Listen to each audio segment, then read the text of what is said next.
I'm good.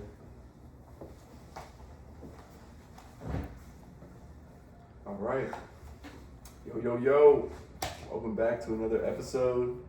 Let's run the tape or NBA Chatterbox. Yeah, let's do it. Still up for debate right now. Still up for debate. Yeah. But I'm excited for this week. Okay. 100%. Dude, Opening yeah, night, man. yeah, Opening night. Opening night, baby. 7:30 Eastern Oh. Time. Houston Rockets, OKC, defending champs, ring It's just- ceremony. It's so hard. I was going to say, like, longtime basketball watchers, this scenario, we're going to feel like we're in that arena Yeah. with Kevin Durant. Yeah. Oh, I'm back in yeah, bro. OKC. I didn't even think about that. That's what I'm saying. Wow. Yeah, you're right. Just, will he even be there when they do it? You think he'll come out after? Do you think he'll watch it? Like, what are the expectations That's for that so- tonight? yeah. What do you feel like's going to happen? I think he's gonna. I think he's gonna be there. Yeah. It's a great question, but I think he's gonna watch it.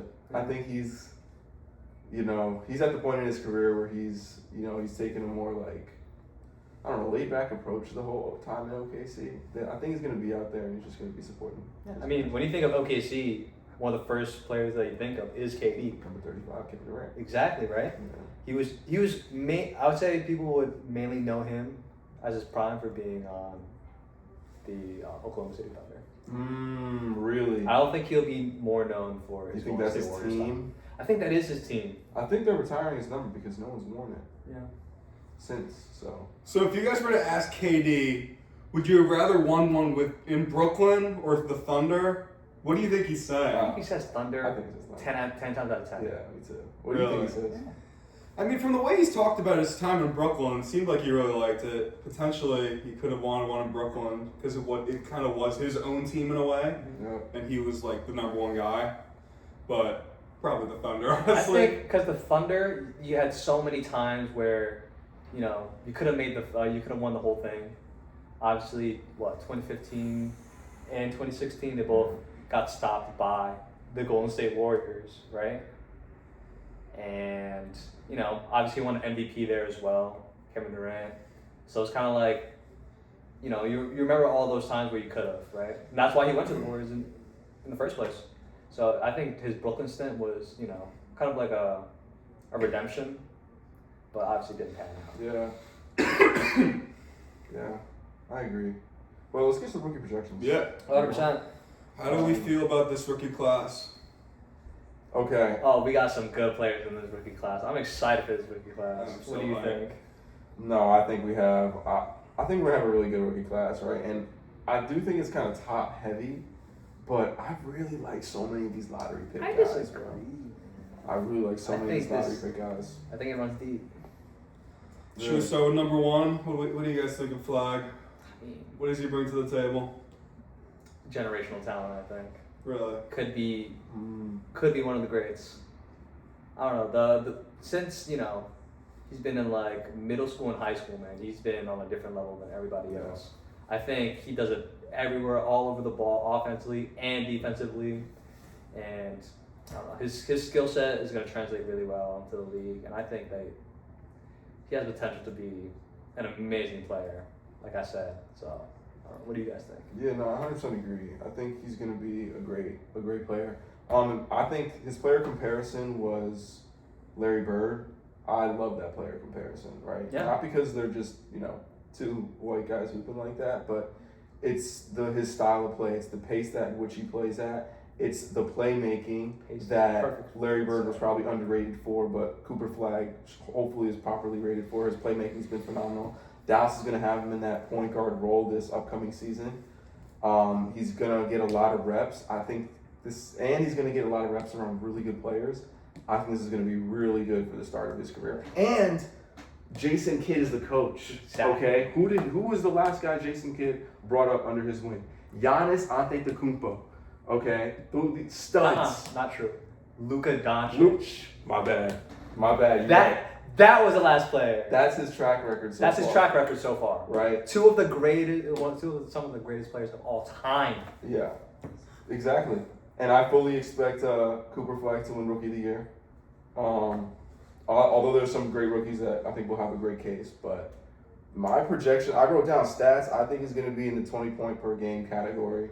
right? I think he's good enough to get you probably maybe even more. I wrote down 5 assists and 5 rebounds. I like those projections. I think that would be a great opening season for Cooper Flag. 100%. The thing with Cooper Flag, obviously, that makes him so valuable, he is the true definition of a two-way player.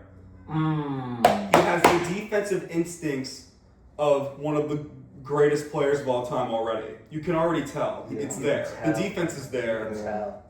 And then you look on the other side of the ball, and he kind of has no weakness.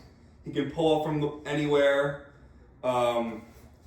He's still working on his three-point shooting, but that's something that will improve over time, obviously, especially with him. His work ethic is insane. I'm just really excited to watch this guy. Yeah. I am too. On the team that he's on as well. Yeah. I'm ready for that success, man. I am a little bit worried about Dallas just because of their lack of guards. Yeah. That's true. Yeah. Cooper Flag's going to have a lot of responsibility as far as handling the ball and moving it around and just creating spacing so they can really score.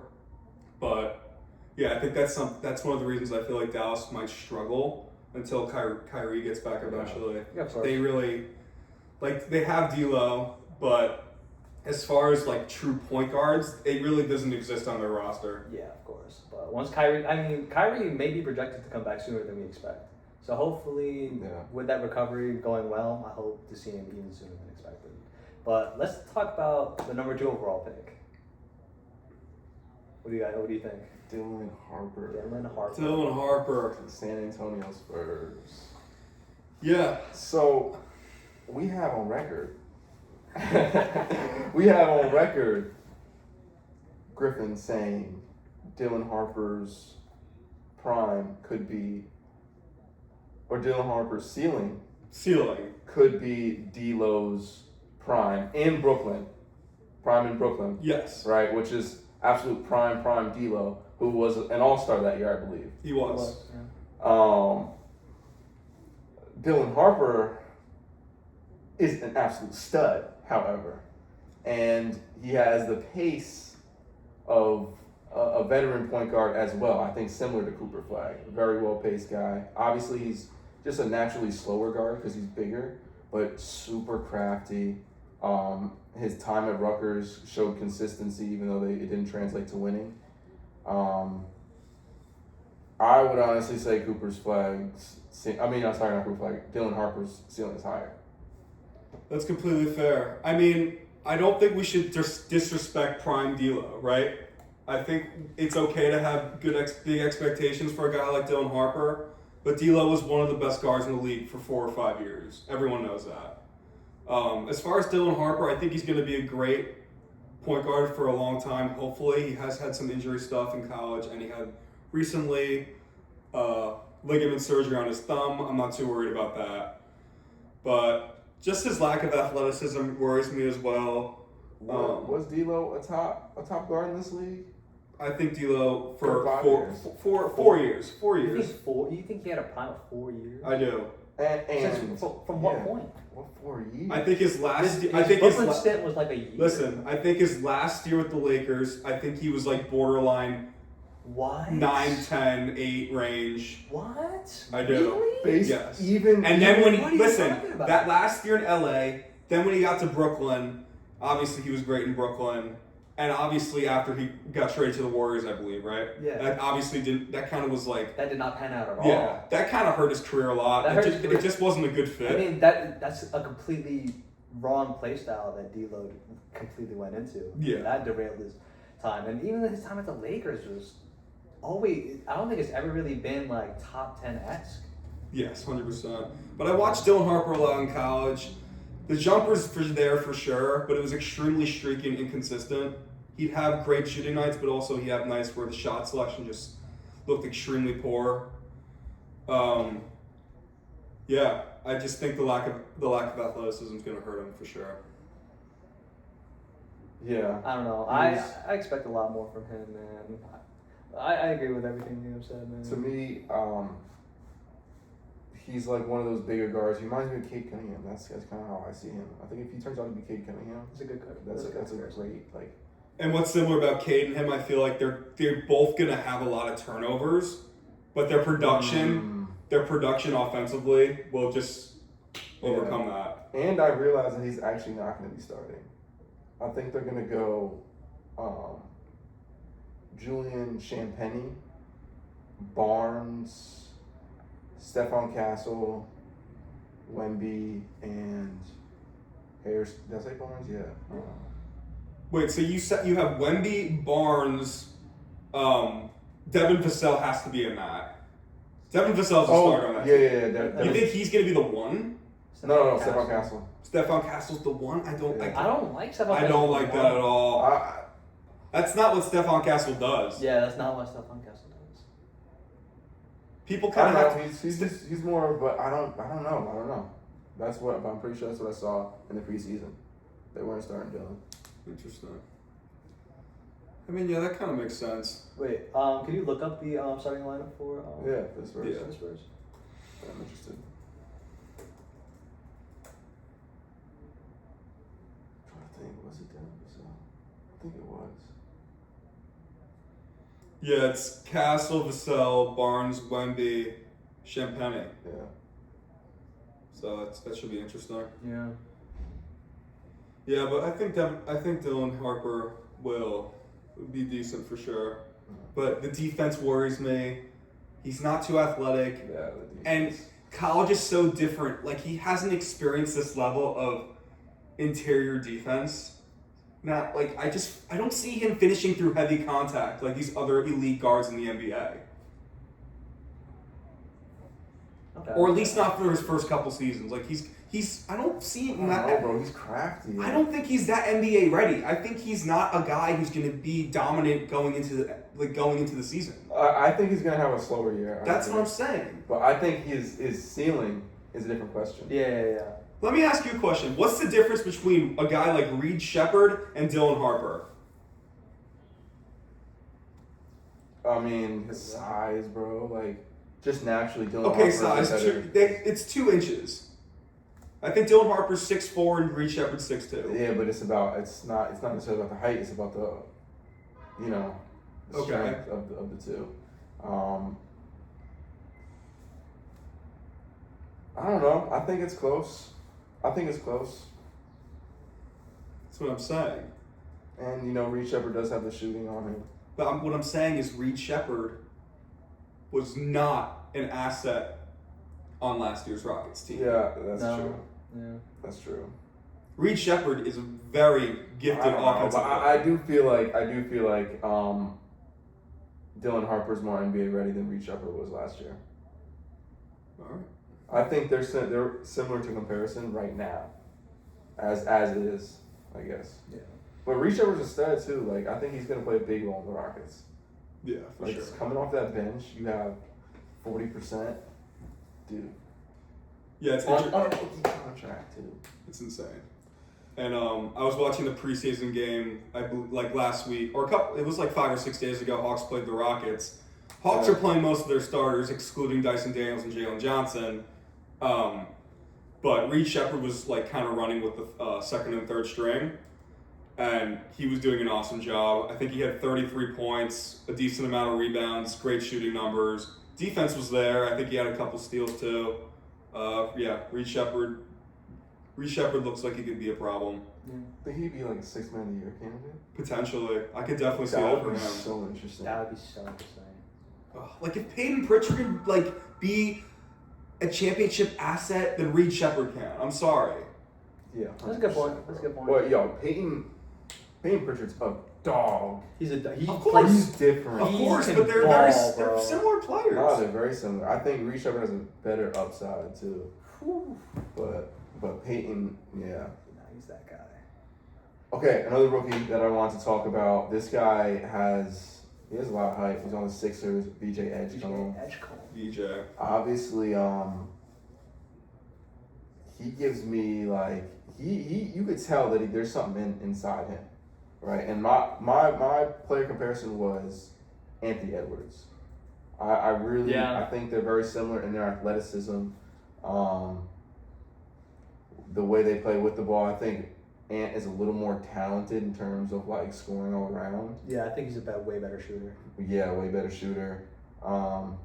And I really think VJ's going to struggle this first year in getting used to the NBA because he is kind of undersized. What's his height again? What is he? I believe he's 6'2". Right? 6'2"? Oh my god, I didn't even know that. I thought he was 6'4".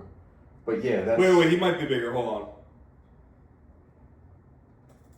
either way, he's undersized for what he was doing. Oh, I'm so wrong. I said 6'1". 6'2". I said 6'2". He's 6'5". Okay. Okay. Yeah. Wow, that's. I Yeah. did not think that. You don't look at VJ and think 6'5". he's 6'5", right? I thought he was 6'4". Or maybe that. Obviously, I he's a thought he very was 6'4" small as well. frame, I but thought he- but he's That's still- what I'm saying. He's He still a seems little undersized. He is undersized for his position. Yeah. but he's all. A lot of scouts have always said about him he's very strong. Yeah. Like, it may not look like it, but he's Yeah. Nah, he He got- when he's he a dog, drives on man. you, you're gonna feel that. yeah, You know. for sure. Yeah. But yeah, I think VJ's awesome. Just the athleticism, obviously they're similar to Ant. Defensive playmaking, he's always going to be snipe the pass. He's got that quickness. Yeah. Super intense, bro. Offensively and defensively. But it's just like when a guard is good on ball and off ball, like as a coach, you gotta have him in the game at all times. You know what I mean? VJ could be a guy who's getting like close to 40 minutes a game as a rookie. Yeah. He could be because, Sixers are so up and down with injury. yeah. But they have the guard depth. You know? I don't want him that much time though. I don't think he'll stride in that much time his rookie season. He's way more raw than Ant was coming to the league. You know. Interesting. That's true. That's true. I thought Ant was pretty raw, honestly. Yeah. Nah, he was, but not as far as VJ. Yeah. Yeah. All right. Another rookie that I'm really excited to talk about. I actually did not have high hopes for him, but it's changed recently from what I saw in the preseason. Ace Bailey, bro. I like what I saw, bro. The way he is scoring is how elite NBA wings score. Simple. Nothing. He's not over dribbling. He's not having the ball for too long possessions. It's not taking him more than 3 seconds to score. Right? That's game-changing offense. Would you say Paul George-esque? Okay.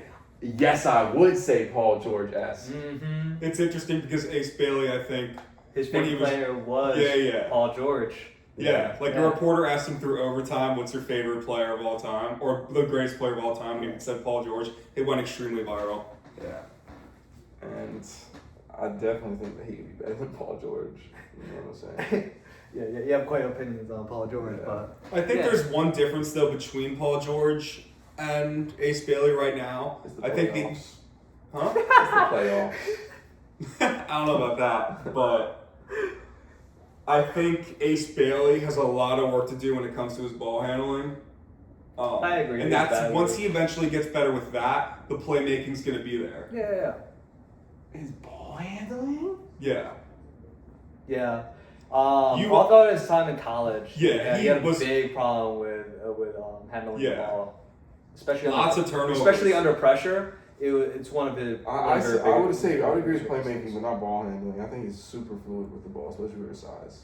I disagree. I I feel like I've disagree. watched a good amount of Ace Bailey, and he's not the ball handling has not been there. Under pressure, especially someone guarding him close up, definitely cracks under pressure. A lot of turnovers there.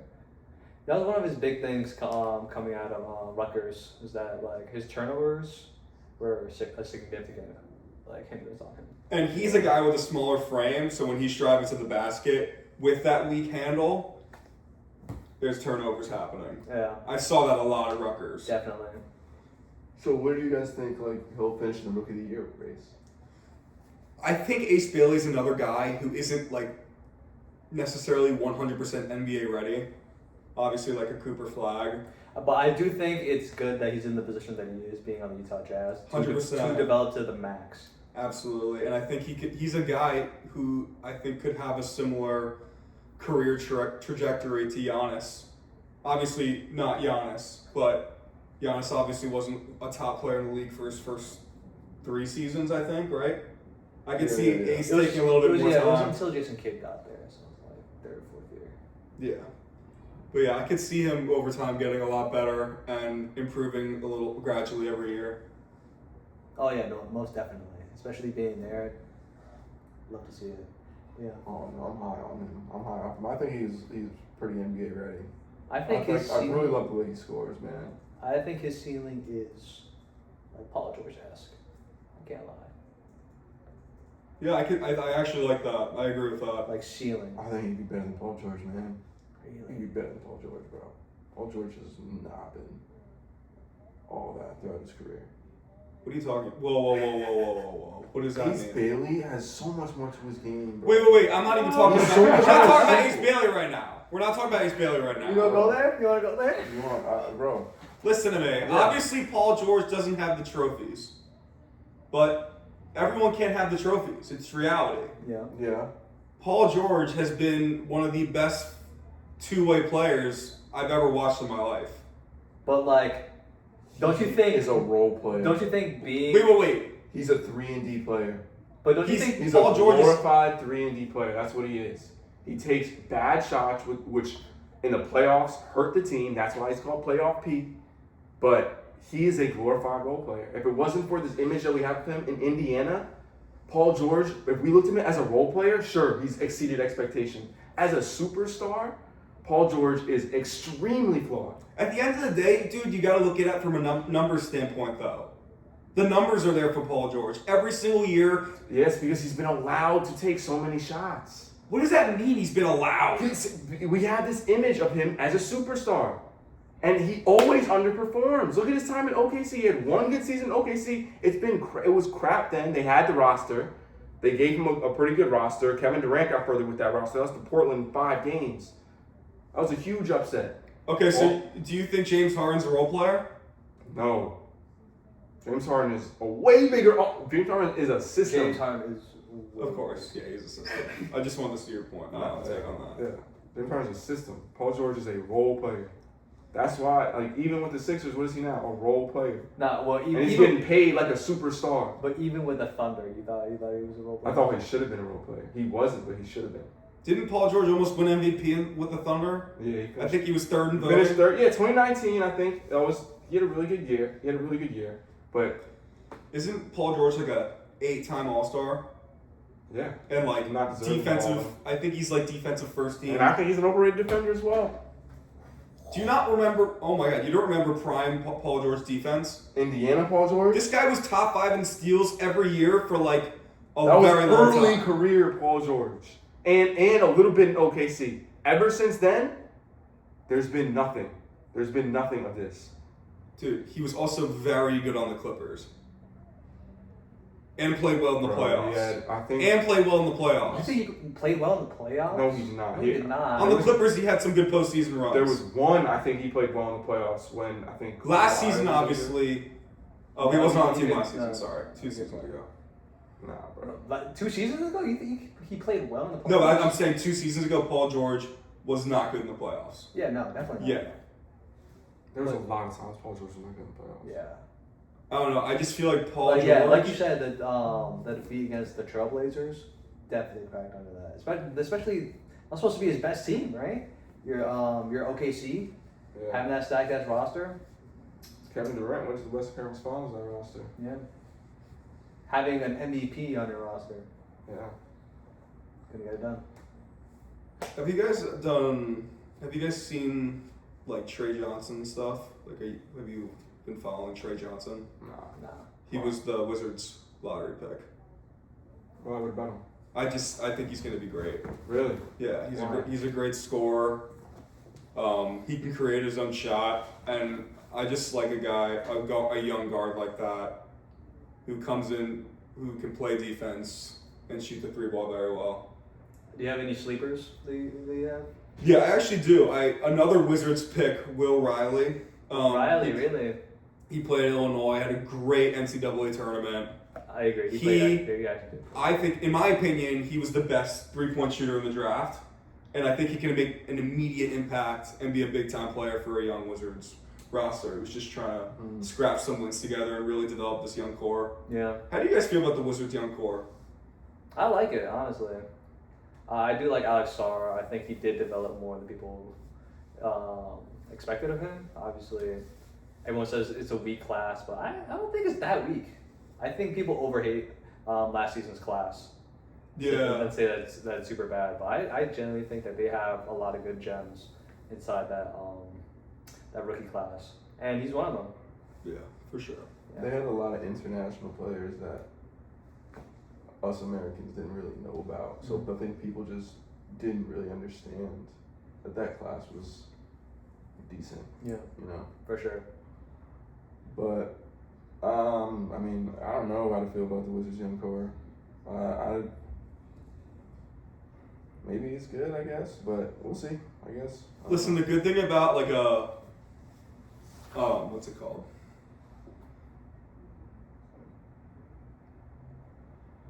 What? Like obviously the Wizards are entering a new chapter, right? Yeah. And there's going to be mistakes made, but there's always going to be some diamonds in that rough. You know what I mean? So maybe half their young core won't pan out, but it's more than likely that your second half will pan. Yeah. So whether it's Alex Sarr, Bub Carrington, Keontae George, or sorry, Keyshawn George. Do they have? Keyshawn George. Do they have most of their picks? Yeah, they have They do. all their first. They have Yeah. Alex. Okay, that's huge. But they have some role players I like. They have Nikola Vucevic. He was a rookie last year. He's awesome. Corey Kispert, I like. Great 3-point shooter. Bilal Koulibaly. I like all these guys. Some of these guys obviously won't pan out, but I think half of them will, and it will be the start of something special for sure. Yeah. Yeah. 'Cause that's the way it always ends up. Yeah. Hopefully. I agree. Yeah. We'll see. All right. Any other rookies that you guys? Yeah, I have like one more like sleeper one. That this guy got picked up by the Magic. His name is Jace Richardson, son of Jason Richardson, former dunk champion, Golden State Warriors. Yeah, Michigan State. Michigan Right? State guy. Yeah, I really like him, man. I think the biggest problem that the Magic had last season was obviously 3-point shooting. They were ranked probably the worst in 3-point shooting. They were the worst in 3-point shooting Exactly. by a lot. And adding someone like Desmond Bain and Jace Richardson, who shot, 41% from 3 last year at Michigan State, 45% catch and shoot. I think that's great for him, for what they're getting, man. I think they plugged in somebody that is ready to be on that team, provide exactly what you need, and not only that, defensively also extremely great. I think that was a great pick by the Magic. Yeah, the guy is also insane at catching lobs. His athleticism is insane for his height. And I just think he's the kind of guy who's going to make those momentum-changing plays in a 100%. game where you're home and it gets the fans crazy. He is a playmaker. I'm very excited to watch him play. Yeah, Jace Richardson was phenomenal. And obviously having your dad in your corner the entire way, a very respected NBA legend. He was a role player, but he was a special one for sure. Yeah, definitely. And also throughout this preseason looked great. I mean, having like double-digit nights almost every night in the preseason. So I think that he has potential for this team, man. So I'm excited. Yeah, it's all the rookies that I have. Yeah.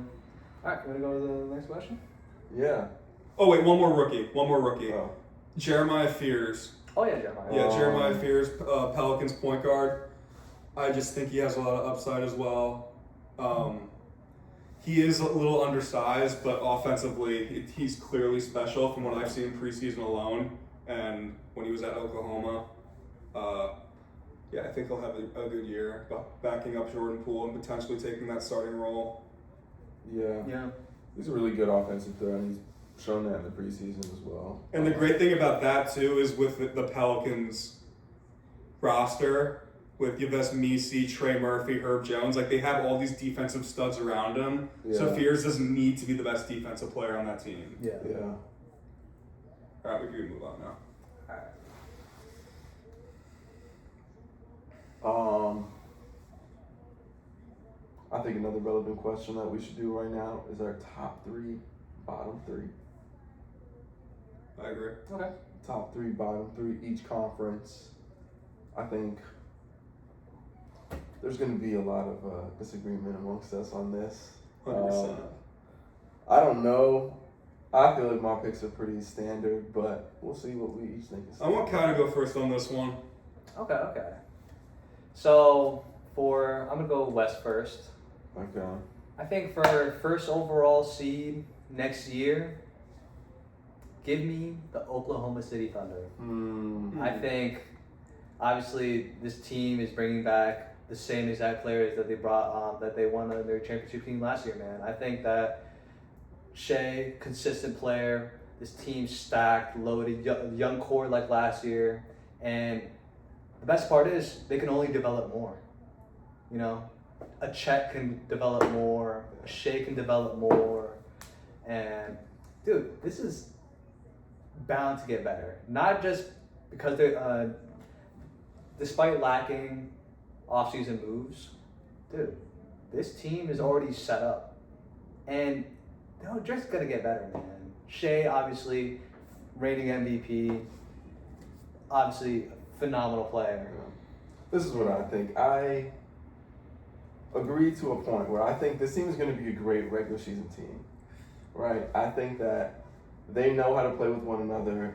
They obviously won a championship, and you know they're very familiar with going about the season. This is not their first time being the number 1 seed in the Western Conference.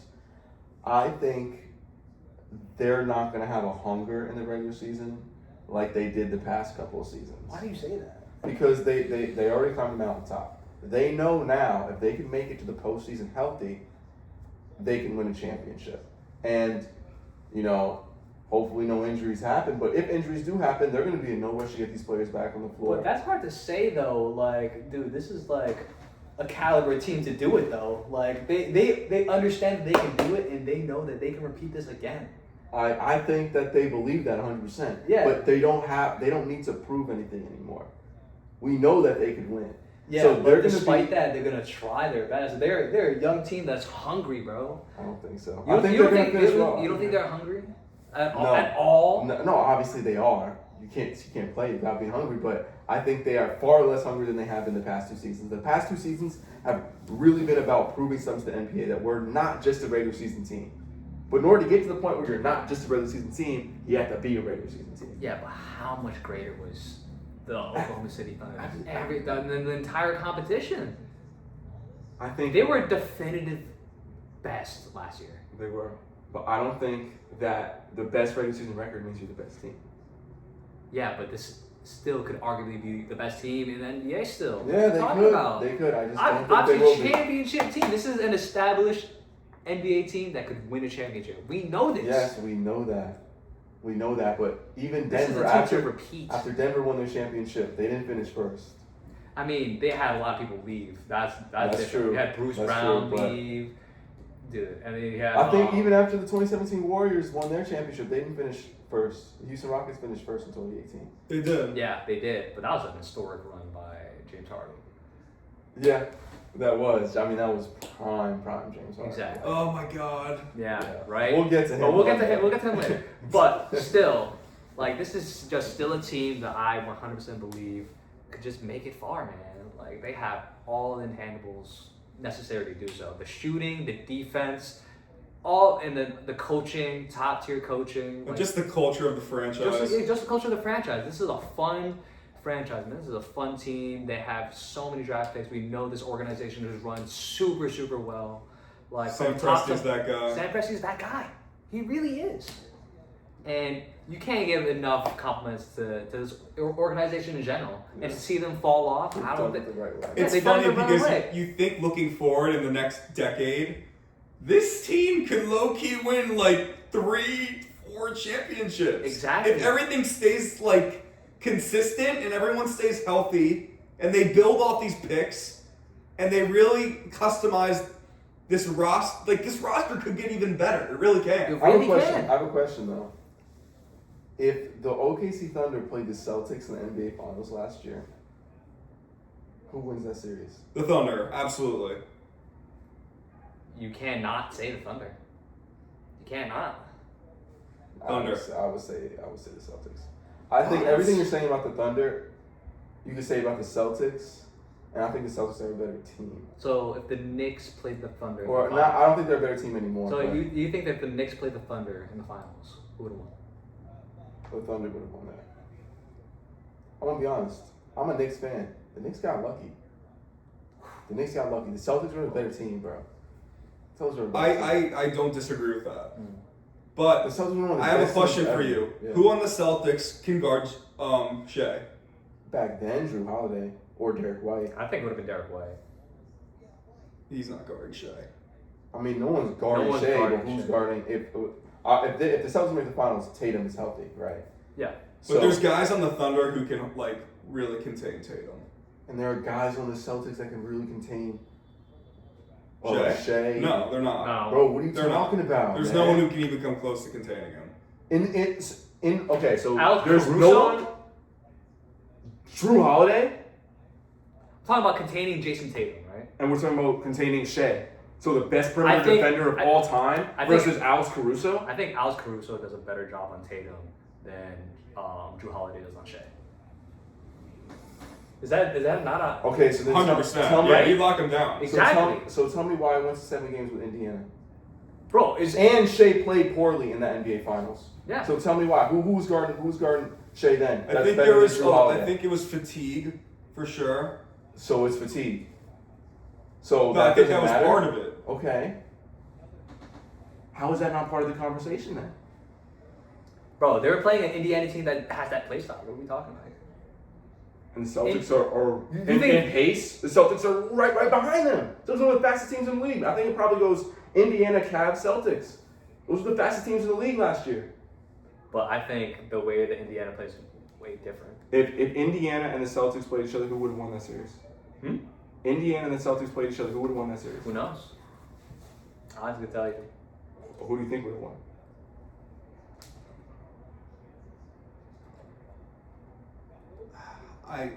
My heart's telling me the Pacers, but my brain's telling me the Celtics. I think the Celtics. Yeah. I don't know, bro. We really sleep on this Indiana team, man. Like you said, this Indiana team took the Oklahoma City Thunder to 7. That run was so special. That was just crazy. So I don't know. Like at this point, can we call Pascal Siakam like one of the best players in the NBA? It's so hard. So hard to say. Yeah, it's so hard to say, man, because it really makes no sense how they did it. All right. So what's your 2? So My you 2? have Thunder. Yep. At my 2 spot, give me the Houston Rockets. I know it's a cliche answer, but I mean, you added KD to an already 2 seed, and you took out your worst starter. Yeah. You traded away your worst starter. Obviously, you had to give up Dylan Brooks, which was a big chunk of your defense, but you would give up Dylan Brooks for KD any day. Yeah. And then Jalen Green was honestly holding back your team. He was taking up way too many shots on your team, shots that, efficiency-wise could have been better. Yeah. Like, he's putting up 20 points on, like, 30% shooting. And re-signing Steven Adams, I think was Re-signing Steven huge. I Adams. think he was the best offensive rebounder in the NBA last year. Exactly, and Getting Clint Capella, getting They Clint got Capella. Capella, yeah. that's Yeah. another huge. That's their backup big. That's their backup big. If y'all remember, prime Clint Capella was a issue. Dude, defensively, Okay, juggernaut. he's bro. not prime Clint Capella though. He's Yeah, not. he's yeah, not. But at the end of the day, There's always hope. this roster is quite honestly pretty stacked, offensively and defensively. It's super well rounded. Even their depth is pretty good. So I don't know. I have them finishing second. I don't think they fall off tremendously. Obviously, And- these. and they gonna be hungry. They're gonna be hungry. They're gonna be hungry. They gonna be hungry. Exactly. And Ime Udoka is like. Yeah, he gets his guys going in Exactly. a way that few coaches can. Exactly. He turns them up, man. So yeah. But I just feel with the Rockets, like I think they'll be top 4 for sure. 2 might be a little higher for me just because of their lack of guard depth. Yeah, that's understandable. That's understandable. I think we've seen so many teams in the past few years where just they try and be successful with this big lineup and it ends up not working out. Like I've seen it with the Magic a bit. They play very big. It works sometimes, but it also didn't work at other times. So I think the Suns have had a lack of guard depth for a while, and it's hurt them. And obviously that hasn't worked at all the past 2 seasons. The Bucks have had very little guard depth the past few years, and that's hurt them a lot. These are some good ass points you're bringing up, bro. I ain't gonna lie, and that's not something that I considered at all. but I just want to see. I want to see it work, and I think it could work because Sengun is a 5 who is very good at spacing the floor and finding his teammates. Because I guess you could say we're with the Celtics with Cornette and Horford sometimes, but again, Horford can really is almost like a forward out there. Yeah. Well, I wouldn't go that far. He's But he typically could be- on he their can 5. be. He can be. Yeah, he's typically on their 5, but he can be like a forward out there, and that's why I think it worked with Cornette for a bit in Boston. But yeah, bro, lack of guard depth has not worked out in recent NBA history. And I think there's been a lot of hype about this 2 big lineup going into the season. Denver, they said they're gonna try it out with Valanciunas? Yeah. Wow, that's legendary. Yeah. hey man, I like it. I think that makes sense. Wow. I Houston love is that. obviously gonna try it out. I mean, I don't know if you want to call it a 2 big lineup in OKC, It's but they interesting. also have guard depth. Yeah. Yeah. Yeah, it's interesting. Minnesota's been doing it for a couple of years now. Yeah. This Yeah. 2 big lineup That's with true. Gobert and Randall, and then Gobert, Cat, and So Cat's a and 5? Gobert, Nas Reed. Go Bears. Yeah, but Cat's not a 5. 2 big lineup. 2 5s on the floor at the same time. Is that not what a 2 big lineup is? Yeah, it is. Power forward. So Cat's a 5? We've been over this. Cat is a 4, but he's had to play a 5 a lot in his career because of situational stuff. Alright, so then the Minnesota wasn't 2 bigs, but yeah. Yeah. Good point. Mm. I guess Dallas ain't 2 bigs. Right? This shit don't make sense. Yeah, we need to figure. We This need shit to doesn't like make sense yeah. because Cat's a 5. Cat's a 5. Minnesota played a 2 big lineup. But who did I just say before? It's just hard to put him as a 5 because I hate. Like he's just not. They got He the can't play Eastern defense on the Conference block. Finals, He Yeah. can't play defense. He's not a They rim can't. protector, and that's typically what a 5 is out there to do. And Cat brings none of that. He's not wrong. He's the worst defensive big in the NBA right now. From a statistical standpoint. Probably like the other. Defensive rating, worst. I believe at his think so? position. I can look it up. I'm gonna guess DeAndre Ayton. I'm not gonna lie. Hold on. I gotta think of bigs. Don't tell me. Don't tell me.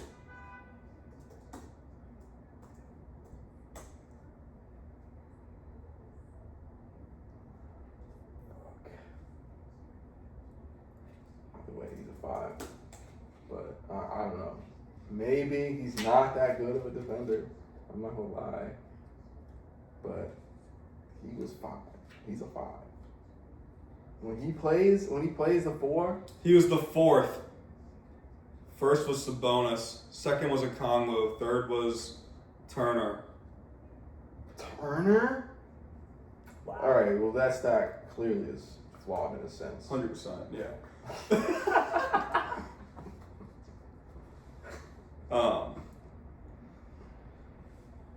Yeah. Yeah. Alright. So you now your 2 was Rockets. What's your 3? My 3. We got sidetracked as fuck. Yeah, we gotta let's get through this a little quicker. Yeah. All right. My 3 is gonna be the Denver Nuggets, man. I like Denver. Yeah. I do like Denver. I think their young core gets better. I think Jamal Murray. Not to say he like takes a big step, but he turns it up. I feel like he definitely turns it up. He knows when to turn it up.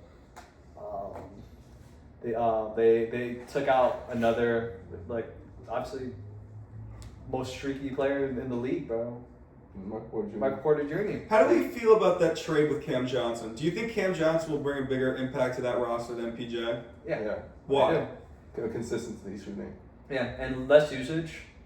You get more possessions. I think that's exactly what Denver needs. You see, this is one thing I don't understand. Why is everyone thinking that like Cameron Johnson's such a more consistent 3-point shooter than MPJ? It's just not true.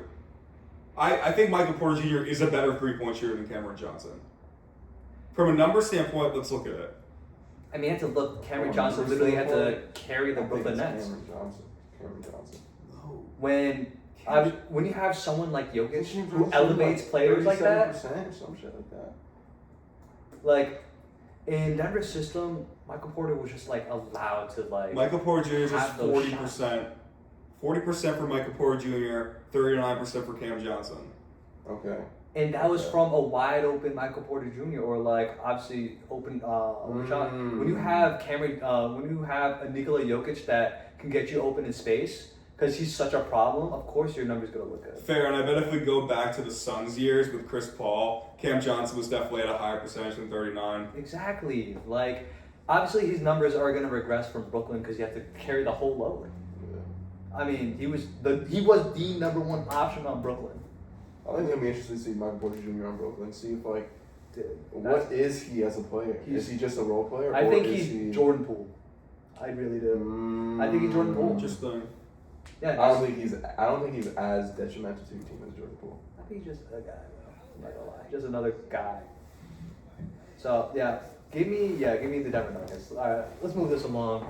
Yeah, Liam, give your top three. All right. Top three West. Top 3 West. Okay. I have the same 3 as you. I have the same 3 as you in a different order.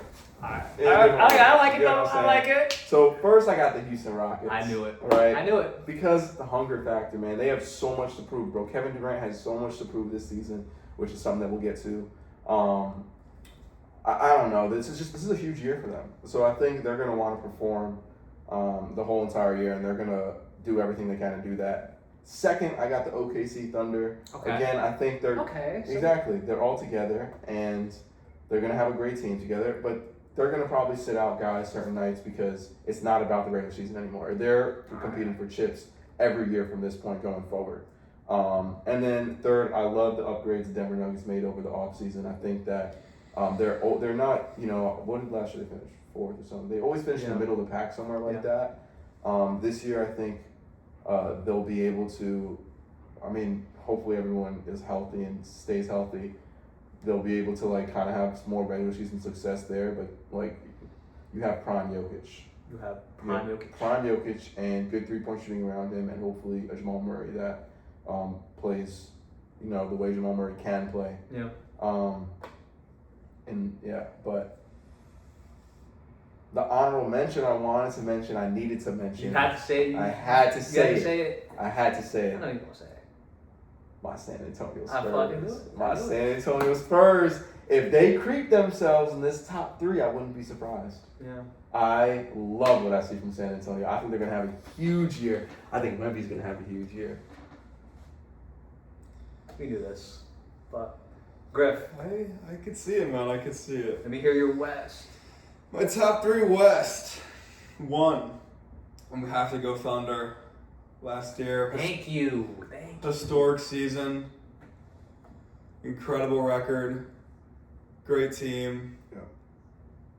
great defense. Defense gives you great regular season record. We see it every year. I think they're 1. 2, I have the Nuggets. Okay. I like the additions of Bruce Brown. I think Christian Brown is going to have a great year. A great year. Just got the extension, 5 years, $125 million. He brings so much to the table. He really has no weaknesses, game, this guy. Yeah. From a defensive and offensive standpoint, he is now a volume 3-point shooter, which I love to see from him. Nuggets are my 2. Okay. My 3 is the Timberwolves. Whoa! The Timberwolves? Wow. The What? Timberwolves. Really? Why? I feel like they've regressed this offseason. I don't think so. Really? I like their roster from last season. But like, I like their rookies from last season. But you're losing- Terrence Shannon, Rob Dillingham. I think these are guys who can be very impactful role players. I like this depth. The Timberwolves defense has been very good for a while. They'll keep it up with that roster. Rudy Gobert's a problem defensively, has been his entire career. They're my three.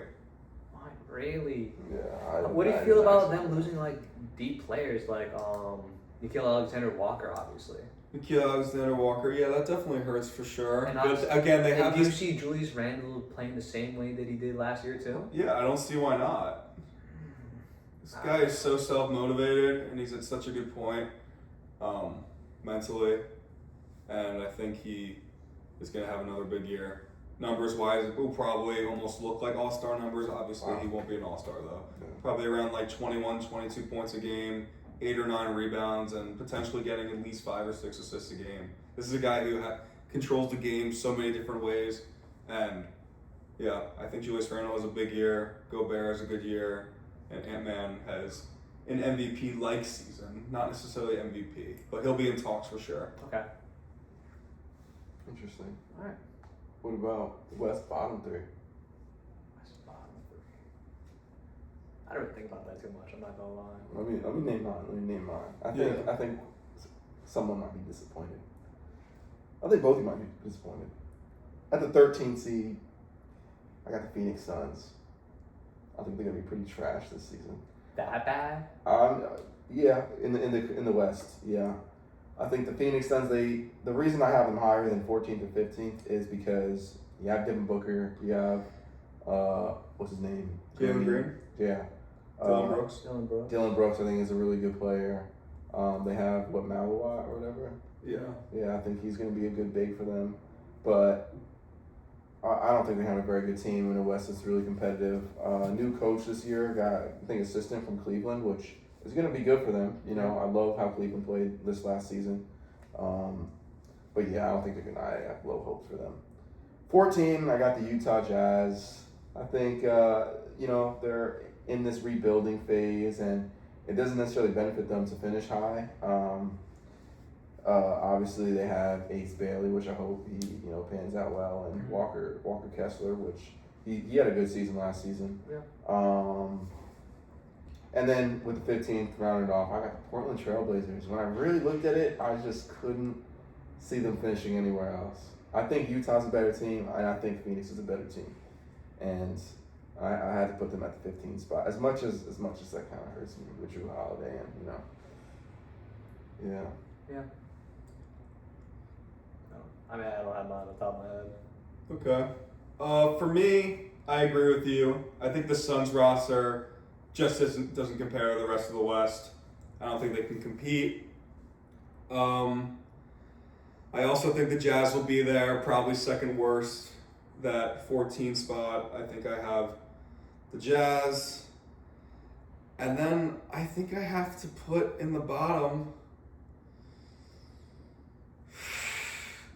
Is this crazy to say? I feel you're I think the Grizzlies have been... knew you were gonna say that. Listen to me. Wow. I don't trust this Grizzlies team. I don't trust Ja. I don't trust Jaren Jackson Jr. They have no depth. Okay, do you trust the Pelicans more than them or not? I do. I do trust them. Damn, but like, yeah, the I only like don't lost think the players Grizzlies across are the- good. You're thinking I eternally. think- Yeah. I think you're gonna say the Grizzlies though. But I was thinking about them too. Okay. Yeah. Yeah, that's good. I was thinking about them too. But I don't know. They have too much experience and they've overperformed before. I think they'll do it again. They just have so many injury issues. Like Zach Edey's not a guy who's gonna No, stay consistent. Zach Edey's good. He's good, but he's not gonna stay on the he's floor. just way too tall to be on the floor that much. GG Jackson gets injured too much. Ja obviously gets hurt a ton. JJJ was hurt last season. Yeah. Like these guys don't stay healthy, and they have no depth. I like Santi Aldama actually a lot though. I think he's a great stretch four, but I don't think they're gonna be that good. I really don't. I think they're last. Interesting. Yeah. Very interesting. All right, let's go to top 3 in the East. Let's do I it. think. You want to start us off? Yeah, I'll start us off. Yeah. Let's, So for my one, and I think we're all gonna have 1, 2 the same. But I think my one has to be the New York Knicks. I think they are the best roster in the East by far. I think they have depth now. I love the signing of Clarkson and Yabusele. I hope Clarkson isn't as much as a defensive liability as he was last season with the Jazz. I watched a lot of Jazz games last season late at night. It was tough. But Jordan Clarkson did not look good on that side of the ball. Obviously, he's a gifted offensive player. Yeah. Can get in a mode that some players never Yeah. seen before. But yeah, I think he will be huge off the bench. Yabusele, guy who dunked on LeBron James in the Olympics in 2024. I think he's going to be good. I hope he can stay healthy with that big frame. I think he's like 285. he's huge. He's massive. He looks like a football player out there. Mm-hmm. But yeah, the Knicks have the best roster in the East. It's really not even close. Top to bottom, they're pretty good. Yeah. I see what you're doing now. I see what you're doing. All right, you're setting the expectation so high that you could be like the Knicks disappointed. No, it's just how I feel. Best roster. Wow, that's how you look at it? That's what I feel, man. That's what I feel. In the context of knowing Griffin's a Hawks fan, that's what I feel like he's doing right now. I'm telling you, it's how I feel, man. I mean, and we'll see. We'll see. You're You not know? lying, though. I'm not lying. You're I wouldn't saying make this up. good. You're I was saying- really going back and forth because my number 2 is the Cleveland Cavaliers. Yeah. I think they have a very, very good roster as well. Close to the Knicks, but not as good. The question is, though, can Donovan Mitchell be the best player in the championship team? I think That's a good definitely question. could. I think he definitely could as well. I think he definitely That's a good could. question. I think his team around him fails him. Yeah. Every time. So, obviously, last season, the Cleveland Cavaliers dealt with a lot of injury struggles. To Darius Garland, DeAndre Ayton, they lost him for a few games in that series. Cleveland. I think about sometimes if the Hold on, Cap. DeAndre Ayton. Who are you talking about? Sorry, Hunter. I said Hunter, right? No, you said Ayton. Oh, sorry, I meant DeAndre Hunter. Yeah. Former Atlanta Hawk, Larry. Yeah. Yeah, I think they have a very, very good team. It's unfortunate they couldn't keep Ty Jerome. He went to the Grizzlies on a 3-year deal. I know he was so big for them in the He was Yeah. huge for them. However, he performed horribly in the playoffs, and that's probably why they got rid of him. It was like catastrophic. I know, but his playoff, the way he was carrying them at parts in the regular season was 100%. Yeah. And I'm glad he got paid, man. It's nice to see those G League guys and like people who were on the bench for so many years get that money. Dude, he was good in college, man. Oh, he was so good. And he played with DeAndre Hunter and won a national championship with Virginia. Yeah. Um, So who's your third? Oh, my third is the Orlando Magic. Okay. They're so good defensively. Head coach Mosley, that's their entire mindset. All they care about is defense. I think Powell has a great, great year. Franz Wagner, I really hope he improved that jump shot. That's something I'm really looking for. It looked better in FIBA, but it's a little bit of a different ball, so Yeah. and It might shorter be. line. huh? And a slightly shorter line. Exactly.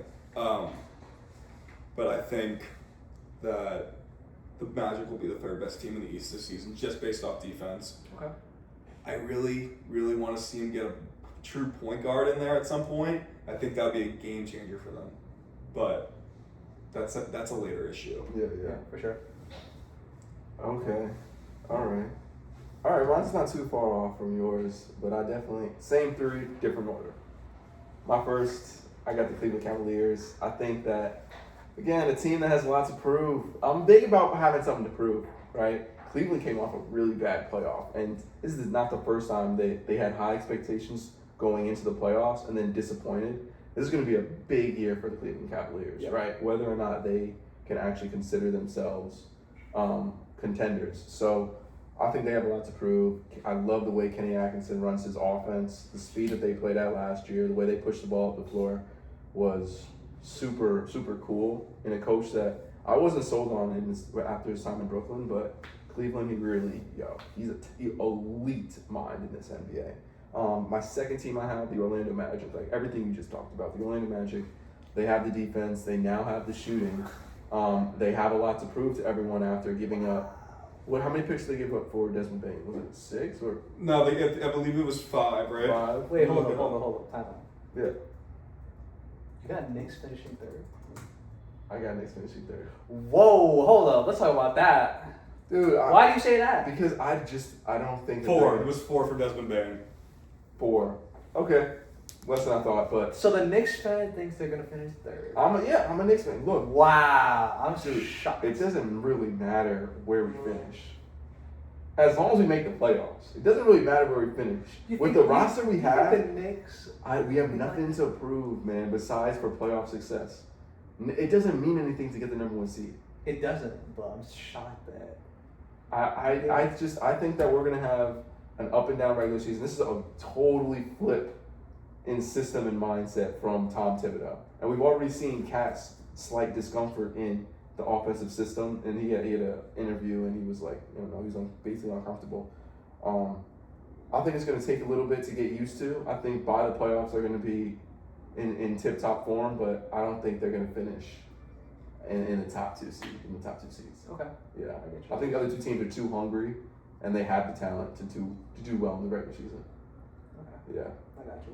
Cleveland also, we were talking about the Thunder's regular season last year. Cleveland had an historic regular season last year as well. Yeah. Hell yeah. They were unbelievable.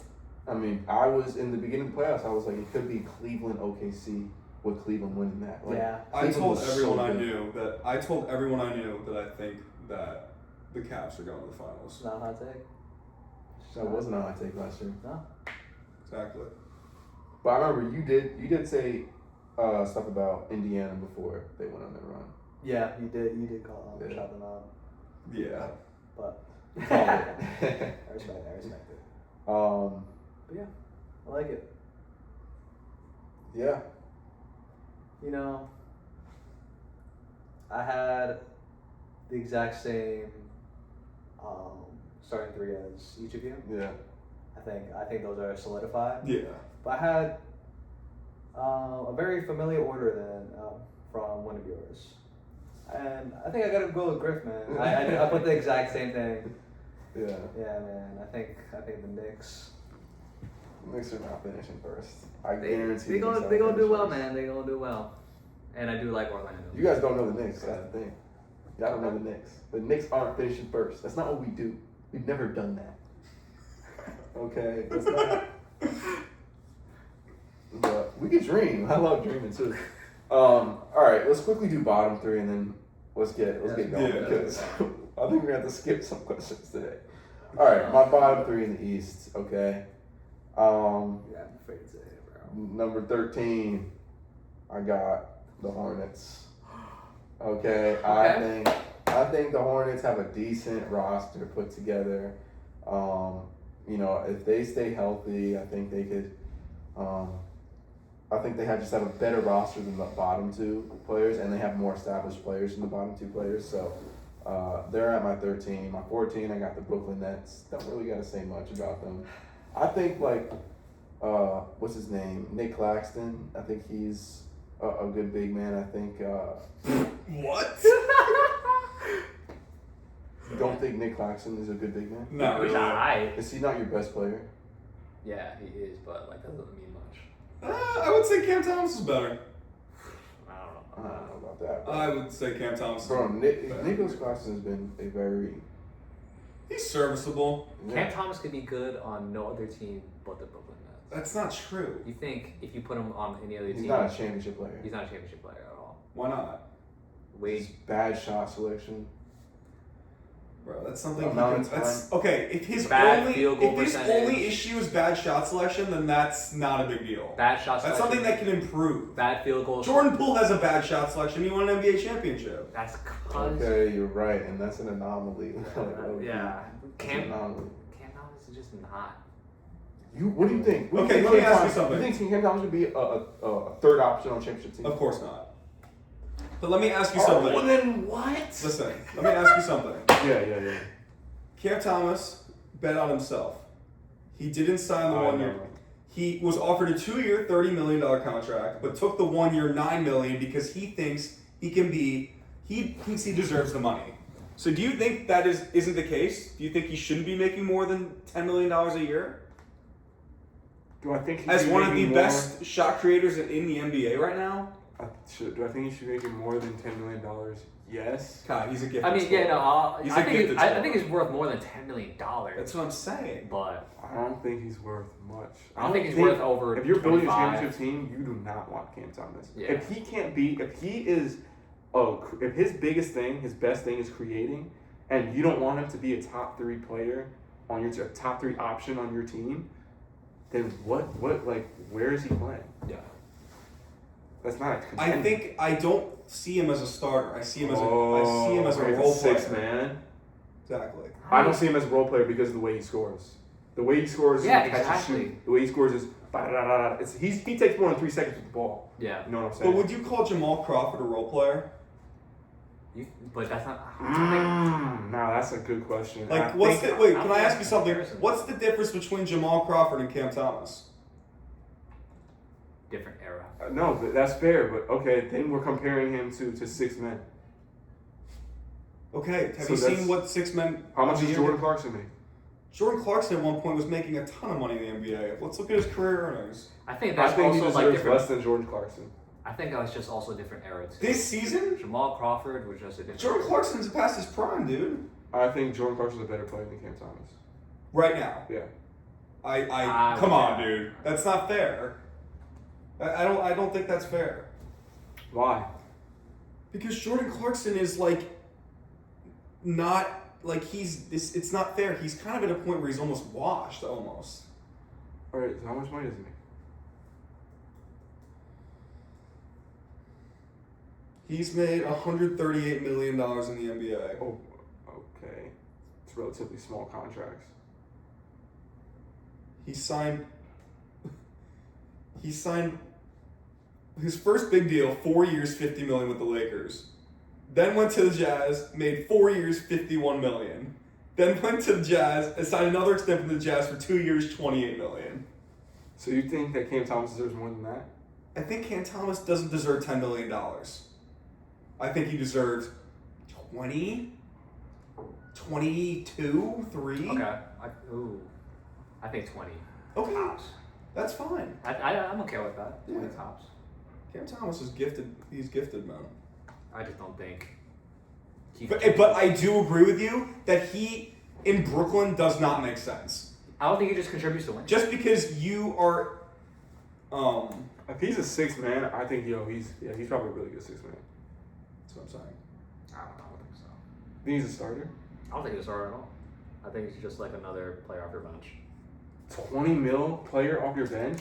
You think he deserves 20 million just another player off your bench? That's like the max you can get, I think.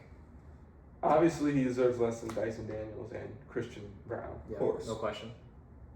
Should we So get only into that? only 5 mil less? Yeah, we can get into that. Yeah. we Yeah. can. So obviously, what was this, 2-3 days ago now? A Dyson Daniels and Christian Brown both signed extensions with their respective teams. Dyson Daniels with the Hawks, Christian Brown with the Denver Nuggets. Very interesting because this happened, I think, on the same day. Same day. It's basically the same contract, right? One is Right. for 5 years, one is for 4 years. Both considered long-term in the NBA, Mhm. long-term commitments. Both for 25 mil per year, valued at roughly Average, 25 yeah. mil per year, whether or not they want to take that much each year. Yeah. But I think it's super interesting when comparing these two guys with one another because they play such different roles on their teams, Mhm. but they were valued at the same. Their numbers are very interesting. They're similar in ways, they're different in other ways. It kind of shows you how teams value certain stuff. Another thing to take in perspective, though, the Denver Nuggets are a contender who have to pay a lot of other players a lot more. So it could be taken into consideration. Let me take a little less money. Dyson Daniels in a very different situation. Atlanta has money to spend, so he could have gotten a little more than he deserved. That's not the case that I believe for either of them. I think personally that they both got underpaid. Interesting. I think- agree. I yeah. agree with that for sure. Compared to the people who are also making around 25 million a Yeah. year throughout the league, it's like kind of disrespect almost Yeah, it's for both players, especially. and their value. Well, go ahead, Greg. Let me hear. I want to hear what you have to say. No, I was gonna say I don't think the contract for Dyson Daniels specifically is disrespectful. The year before last year, Dyson Daniels was barely on that Pelicans roster, hanging on by a thread. Comes into Atlanta, has a breakout defensive year, obviously was second in voting for Defensive Player of the Year. But I just feel like that contract, for his age and potentially getting another one after this one, is completely fair for Dyson Daniels. Christian Brown, I think he definitely could have got paid a little bit more. He's so important to that team, offensively, defensively. He's so crucial for them in transition, whether it's hitting a corner three or driving to the basket, going off 2 feet, kicking it out. He's huge. I love Christian Brown. Everywhere he goes, he wins. I believe he won a national championship in high school, won a national championship at Kansas in college, and won a championship in the NBA. So he wins And I wherever he believe it was goes. in back-to-back years. Yep. If Yeah. I'm not mistaken. Yeah, It was his rookie season. Yeah. It's insane, and he had an impact on that team. Yeah. He really did. Hell yeah, he did. Big impact. But I love both of these players. Yeah, for Yeah, I sure. love these players too. And to go to your point, Christian Brown, I don't know if you know this, he finished 4th in true shooting last year. Yeah, he's an extremely efficient. Bro, he's so efficient. So efficient. And that's why, oh, you go. No. And he was doing it on 2.8 attempts, which is something that I hope to see increase this season, right? Like, he should be taking more than 2.8 threes a game. For sure. Especially, I think he's like 66% true shooting. Like, that's absolutely stupid. Obviously, the defense is not the best, but not the worst. No, it's good. I would say it's above average. Yeah. Yeah, it's above average. You got a lot of steals, especially in the playoffs. Yeah. But yeah, I'm just thinking of it in respect to Dyson Daniels. That's really Oh, interesting. yeah. So, I mean, yeah, but like, I yeah, mean, that's it's unfair. But like obviously Dyson Daniels has a much lower true shooting percentage than Yeah. Christian Brown does, which leans very significant. I think it's like 10% more for Christian Brown, I believe. I In think- true shooting. Yeah, in true shooting. Damn, bro. So, but obviously you take into consideration Dyson Daniels' defense, obviously. Yeah. But when you look at both these contracts compared to like others, it's like night and day, bro. Yeah. When you have people like R.J. Barrett. That is the first name I wrote down. Exactly. R.J. Barrett getting paid $25 million. Anthony Simons getting paid $25 million. Miles Bridges getting paid $25 million. Or and then R.J. Barrett gets Jonathan Isaac getting paid $25 million. Yeah. It's like, dude, both these teams got a steal. Yeah. They really did. Yeah, but the thing is, besides the RJ Barrett one, these are longer term deals. You know what I mean? Yeah. But I don't know. I mean, obviously, you also. But look yeah, at- you're totally right. It's but- ridiculous. yeah, you These also- guys deserve way more money. Yeah, you also look at Christian Brown and Dyson Daniels as also long term pieces as well, right? Yeah. Very much. Well, their This is- contracts, Yeah, yeah. this is their first big contract, and for a first big contract, kind of got underpaid. And I think this next season they're still both getting paid. The rookie on deal. their Yeah, rookie this deal. was Yeah. a rookie extension. Yeah.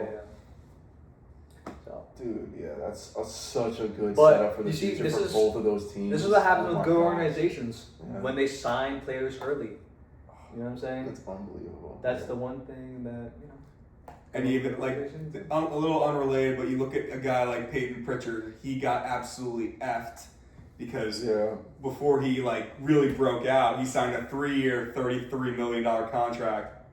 This guy should be making close to $30 million a year. Yeah. Mhm. And I just feel bad for some of these guys who get looped into a contract, playing it safe, and then eventually it not It working doesn't work out. for them, Yeah. But at the end of the day, it's smart for guys to do that. You know what I mean? Because you got to take the money. Yeah, Because your body can got give to, up on bro. you. Mm-hmm. Because yeah, you could any injury could happen and then boom, your career's over. Exactly. You gotta take the money. Yeah.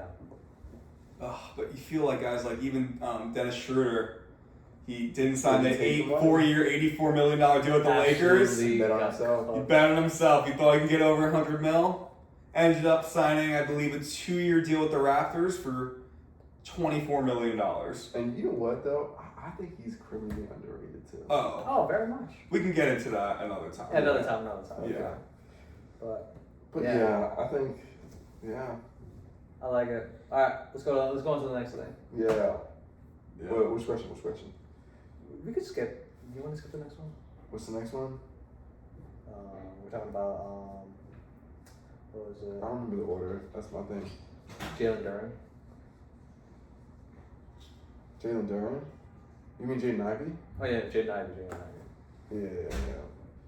Yeah, we can go into it. So, how do we feel about the Pistons going into the season? How do we feel like as far as the Eastern Conference? We were talking about our top three. Where do the Pistons fall? They didn't really necessarily improve their roster. Yeah. Obviously, Malik Beasley comes out. Duncan Robinson comes in. He's their shooter. How do we feel about this team? Are they play off or play in? Ooh, I good think question. they're play off, but I don't see improvement on their playoff success. So like another first round exit kind of team. Yeah, sorry, you go. Yeah, it's just like I don't know, like you said, not that much improvement. You had Malik Beasley last year, who was an amazing player for you. Obviously, best 3-point percentage in the league last year, shooting at a high volume. And then you just take that away. Obviously, you try to plug that in using Duncan Robinson, but you know, how good is that? You know what I'm saying? And then I mean, I hope to see a lot of improvement from Cade again. Obviously, turning up more and more each season, but I don't know, because of the lack of improvement. I have them like 5th, 6th seed max. Right. Yeah. And I think they do have a low floor. They do Let's have a say low that. floor. Yeah. Oh yeah. I think they could miss the playoffs. I think lowest play in 10th, Yeah. kicked out first playing game. Yeah. Like hypothetically, let's say they make the play and they got to face a team like the Raptors. I know you're not scared of the Raptors, but But on a still, good night, on a good you lose night, that game. yeah. That's not a wrong take. Yeah. Yeah. I'll take that. And then obviously losing Jaden Ivey as well, and we don't really know his injury status at the moment. Yeah, it's 100%. They invested so much in Jaden Ivey, obviously a lottery pick 3 or 4 years ago. Dude, it's a shame going into contract year as well. Like this is his time to really show out, and obviously missing out on the opportunity, especially going in now, losing a lot of money coming up. So it's very unfortunate. At the moment. Do you feel Obviously, Do you feel like before he got hurt the first time, like right before, when Pistons last year in the beginning of the season, he was playing pretty well. Do you feel like you saw flashes of a potential future young star for that franchise, or do you feel like No, honestly, I generally saw it. I mean, obviously not to say that he still doesn't have that, but I don't know. I did Yeah. really like Jaden Ivey and how he played. I think he has a lot of hustle, tenacity, and just to see. I mean, obviously missing that at the moment is. But he's only gonna be out for another month. He's coming back after that. Hopefully, he's gonna be reevaluated. That's true. But it's not the same injury that he suffered before. Yeah. So, and I mean, it was like a broken leg before, so that's good. But I thought really highly of him, just like as a scoring guard like that, and I think alongside Cade, like I don't know, I think he could be a really good player for them. Yeah. I mean, he was averaging like 16, 17 points. yeah? Like, bro, that's Like he still has the potential to how be many an seasons? all-star. Yeah, how many seasons has he been in the league? Going into the third. I believe it's his 4th.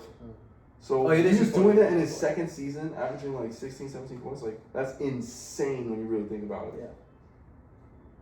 100%. But I mean, a lot of offense was run through him because they didn't have much talent at the time. But Yeah. at this point, I would say I trust him more than I would even trust Cam Thomas.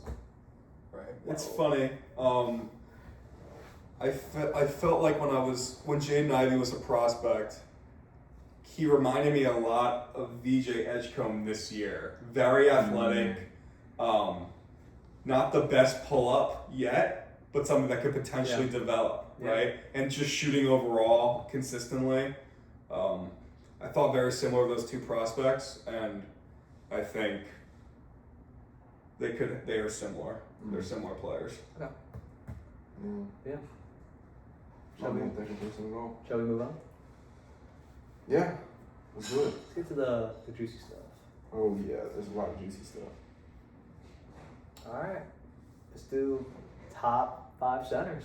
Ooh. Top 5 centers. Who wants to go first? I want to hear Liam's. Yeah. Oh my god, I did not want to go first, man. I did not want to go first. Okay, I'll go first. Let me pull out the card. Let me pull out. Here we go. Here we go. All right. Start with 5. Start with 5. Start with 5? Yes. Okay, I'll start with 5. At my 5 spot, At my 5 spot, I had no one else to pick. This was between two great players that played a very long time ago. But ultimately, I had to give this 5 spot to the player that basically won the rivalry, Bill Russell. Now, Bill Russell, 11-time NBA champion. How many MVPs? 5-time MVP, 11-time All-NBA. There was no Finals MVP before him. He created the award because he was so dominant in NBA Finals. Now, a lot of people are going to say Bill Russell played in the washdown era. He played against Plummer, whatever, small white dudes, whatever the case may be. But the dude averaged 22 rebounds a game. He averaged 22 rebounds a game. Your favorite player doesn't average that over 3 games. That's an insane number to average a game. You're saying he's playing against bad players. What else? What numbers did you want him to get? He won 11 championships. Yeah. He played with Hall of Famers. Yeah, he won 11 championships. He played with all these Hall of Famers. And Bill Russell's the guy that you remember of all those guys. That's how good he was. And that's why I had to pick him. And in this 5 spot, I had to pick him or Wilt. I gave the nudge to Bill Russell because... As you should. Yeah, because he won that lot. 2 rings to 11 rings. And that was when Bill Russell was retired. Yeah, so I'm going Bill Russell on my 5 spot. My 4 spot is really where it gets interesting. Okay. I think I know where you're going with this. You think you know where I'm going? I'm thinking modern. This guy is modern. I'm thinking very modern. Very modern. I think I'm thinking a guy who was drafted during a Taco Bell commercial. You are thinking of the right guy. This guy, what he's been able, obviously Nikola Jokic, obviously what he's been able to do in his time in the NBA. Easily the best player in the league the past 5 seasons, right? He averaged a 30-point triple-double last year and was robbed of MVP. He has 3 other MVPs to make sure that you remember that he is that guy. You could argue he should have had all 5. You could make the argument. You could make the argument he should have all 5. He took a Denver team that I think is relatively not well put together. Even when you're talking about the pieces like Bruce Brown and Christian Braun, when we talk about elite teams that have gone on to win the championship, especially in the modern era, that Denver team doesn't stack up outside of having Nikola Jokic on that roster. And for me, a big thing when I'm discussing the greatest players of all time is how much you're able to elevate your team impact, right? So I have him at my 4 spot. I think that even though he's relatively new, he's proven so much already. He's proven what he's able to do for a team that you can't leave him off this top 5 list, no matter where you put him. You can't leave him off, right? Now I think it gets real interesting and real controversial at my 3 spot. Or does someone else want to go before I do this? Or should I finish off? What do you think? Keep going. Yeah, keep going, bro. I think I know who you're going with. Who do you think I'm going with? I think you're gonna go with somebody who won back-to-back championships. Had a sidekick. No. Oh, really? Okay. I'm not going. Are you going with? Oh, you're going with your man. I'm going with my man. Oh, I'm going wow. with the dream, they called him. Because he wasn't even real. That's how good this guy was, okay? Let me read off some of the stuff that I wrote down about him. Because this guy is probably the most underrated player in NBA history, okay? Obviously, he's a 2-time NBA champ, 2-time Finals MVP, 1-time MVP, 2-time Defensive Player of the Year, 9-time All-NBA Defensive First Team. He's been to 3 NBA Finals, 1 in his 2nd season where he beat Kareem Abdul-Jabbar, Magic Johnson, and Elgin Baylor in a best-of-7 series. He then played Larry Bird's team. He lost to them, okay? It was his 2nd season in the NBA, and his 2nd best player on his team was Ralph Sampson at the time, okay? That's impressive, all right? Then, in his finals runs where he won it all, which was 94 and 95, he played teams like the Blazers, the Suns, the Utah Jazz, and then the New York Knicks. Okay, the Blazers had Clyde Drexler at the time. the second best shooting guard in the league. Who did I say? The Suns, Charles Barkley. Bro, prime Charles Barkley in the paint there. The Utah Jazz, obviously we all know the mailman, Karl Malone. And then the New York Knicks, who had Patrick Ewing. And he served all of them. He served all of them, bro. He was unbelievable in those series. He outplayed every single big. I think he came back from a 2-0 deficit in Phoenix to win in 6 games, which is another impressive feat. Yeah. 1995, he plays Utah, the Suns, and then I think we could all remember the Spurs. I mean, I wasn't alive, obviously, but that Spurs series where he averaged 35 points on David Robinson, bro. The MVP at the time, bro. Yeah. Like, this guy was serving your favorite player. That's not even to mention who he played in the NBA Finals, which is a guy that I have on this list as well. Shaquille O'Neal, and 4 games like it was nothing. This was prime athleticism, Shaquille O'Neal. This was no joke. Although he didn't win the NBA Finals, this was no joke, Shaquille O'Neal. So, Hakeem is the 3rd greatest center of all time. He would be first if it was just based on skills, but these other 2 guys have been so dominant in their eras that I had to give them the slight nod to them. All right. So you already mentioned him. Yep, I already mentioned him. Who's your number 2? My number 2 spot, it had to be because we all know who number 1 is, Shaquille O'Neal, bro. This guy, obviously, when we talk about him, we say most dominant player to ever play this game. It was because there was no way to stop him, right? They had to hack a Shaq. It didn't work. He won back-to-back rings. And the real nod that I give to Shaq, because I'm such a skill guy, I like the eye test, but the real nod I give to Shaq is his ability to win wherever he went. He was with Orlando. He brought them up. He went to the NBA Finals, right? He had Penny Hardaway as a sidekick, but still, they didn't have a great roster around him. And that was a very low market team at the time. Very low market. Dude, that was like what the second year Yeah, of their exactly. franchise. They were damn near brand new. He was able to carry them to the NBA Finals. He leaves within 2 years. He delivers the championship to the Los Angeles Lakers, right? He leaves the Los Angeles Lakers. They become a 500 team. Even though they have Kobe Bryant, an all-time great, they become a 500 team. He goes to Miami Heat. They were a 500 team. All of a sudden, they're first in their division. And within 2 seasons, he's an NBA championship. He has an NBA championship with the Miami Heat. And Dwayne Wade credits the championship a lot to Shaq and how much impact he had. 100%. Shaq was, I believe, 5th in MVP voting that year as well. And he always talks about how He he got robbed. He got robbed. I mean, Yeah.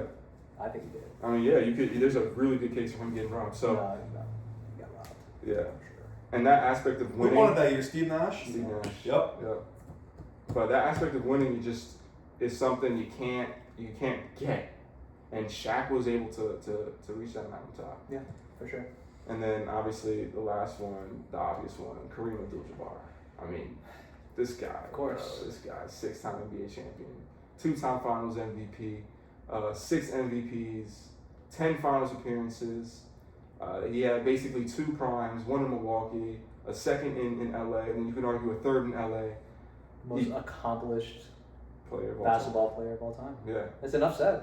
yeah. Most accomplished. But let When you look at it also from a college standpoint as well. Exactly. How many championships he won then? as well? He's just 4. most unstoppable shot. Did they lose a game?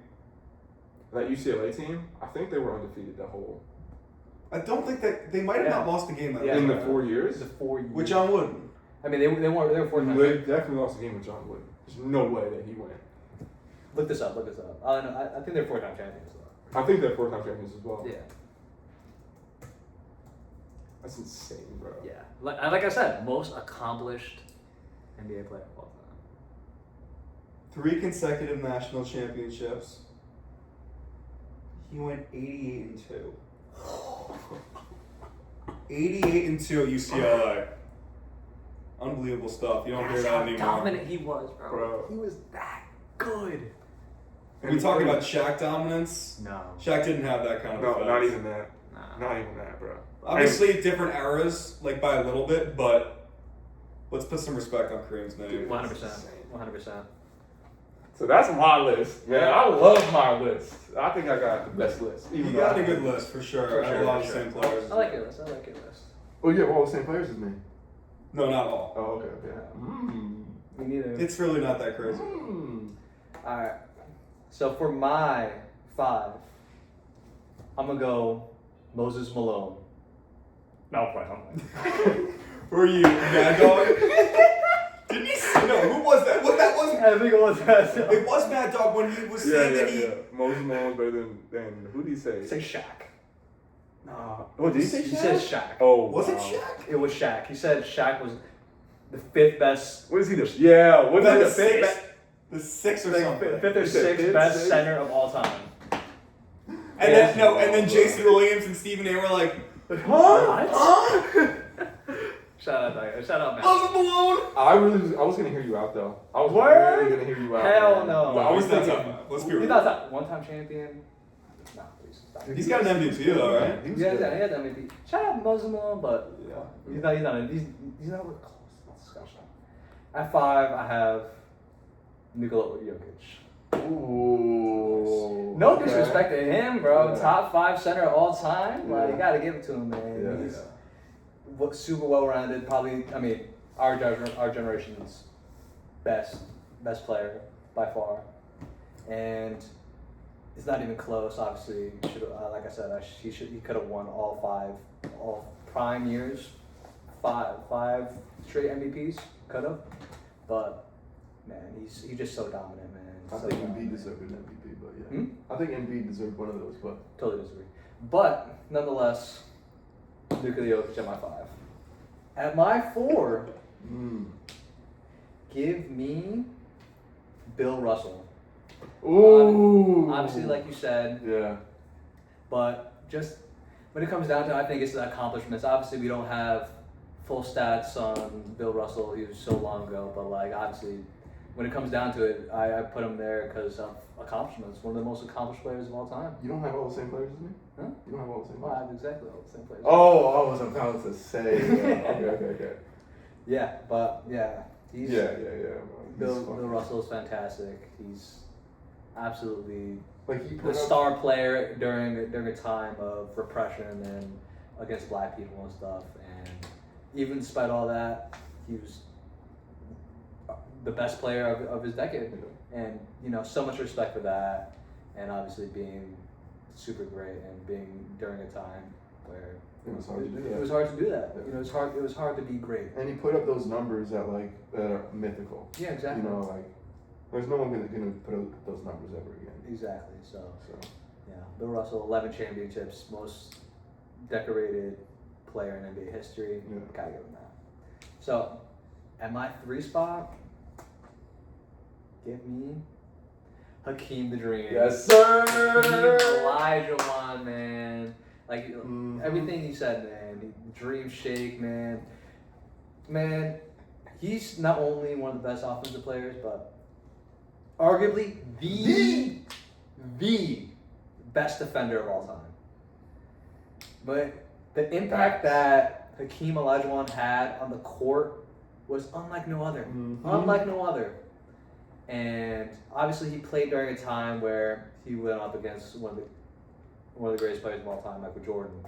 So But he and, was, and not only that, with arguably a bad roster throughout his time with the Rockets. you know he never played with one All-Star Yeah. his entire career. His entire career. By the time he had Clyde Drexler, He wasn't an All-Star. he wasn't an all-star. I wouldn't say washed, but Charles Barkley. He was washed. Let's not get it like. I mean, Clyde Drexler was not the Well, he same was the player. second best player on the team. he was second best player. But also, again, he only had him for 1 year. 1 year, really? The second year was the year that they had Oh yeah. yeah. So Wait, their point guard was Francis? No. Sam Cassell. No. Sam Cassell. So yeah, Sam Cassell. They had Kenny Smith. Steve Francis was like Steve Francis was out there. 2000. That was Yao Ming. Yeah. Oh, what am I saying? Yeah. No, I'm talking about. Wait, no, maybe Ron Harper. Was he on that roster? No, Ron Hopper was on the Bulls. Maybe. No, I know he was on the Bulls. but Maybe I'm saying earlier. before- Yeah, that's what I'm saying. Maybe. Okay, never mind. Sorry. But yeah, you got to think about like his roster was bad since the beginning of his years, man. Yeah, bro. And for him to carry them for what he did is extremely impressive. And Yeah. if you just took the tape, if you just watched tape and looked at all these centers back to back to back, I think you would have Jokic and Hakeem 1 and 2. Just based on watching them, not knowing anything else outside of them. Skill, What about Shaq? yeah. But I don't know. I like the the fluidity that comes to Of those course, guys. yes. But yeah, It's more sustainable the way they do it. definitely. You know. But yeah, like I said, man, Hakeem, what, third best all time. Yeah. Number 2, Showtime. You know, Mr. Shaquille O'Neal. Yeah. Yup.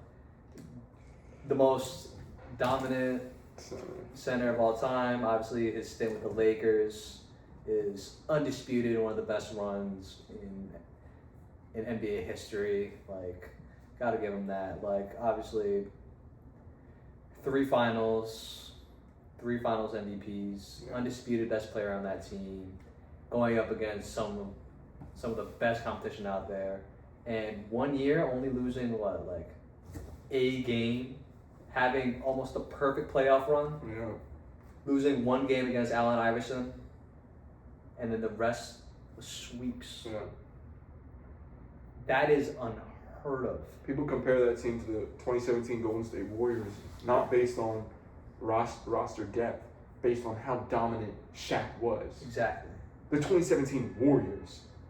dude. And people really have a debate whether which team is going to win in a 7-game series. That's how good Shaq was. That's how good Shaq was. Literally, the whole game plan was to stop Shaq. You had to have 2 people on him every game to just collect fouls. And the only team to do it was a team that focused On- specifically on that. Exactly. And once you stopped him, it was hard, But but it was just that tempo. hard feat, but still. Kobe was still behind him, but which is Shaquille insane. O'Neal, obviously got to give it to him. Second best center. And then obviously number 1, Mr. Skyhook himself, Yes, sir. Kareem Abdul-Jabbar. Man, he was great, man. Like, most accomplished player of all time. Yeah. And from the second he stepped on into UCLA, to the time he got drafted, to his last year was dominant. Yeah. You know, was always a scoring threat, was always, from his entire time, you can argue, best center every single year from the time he stepped on the floor. Yeah.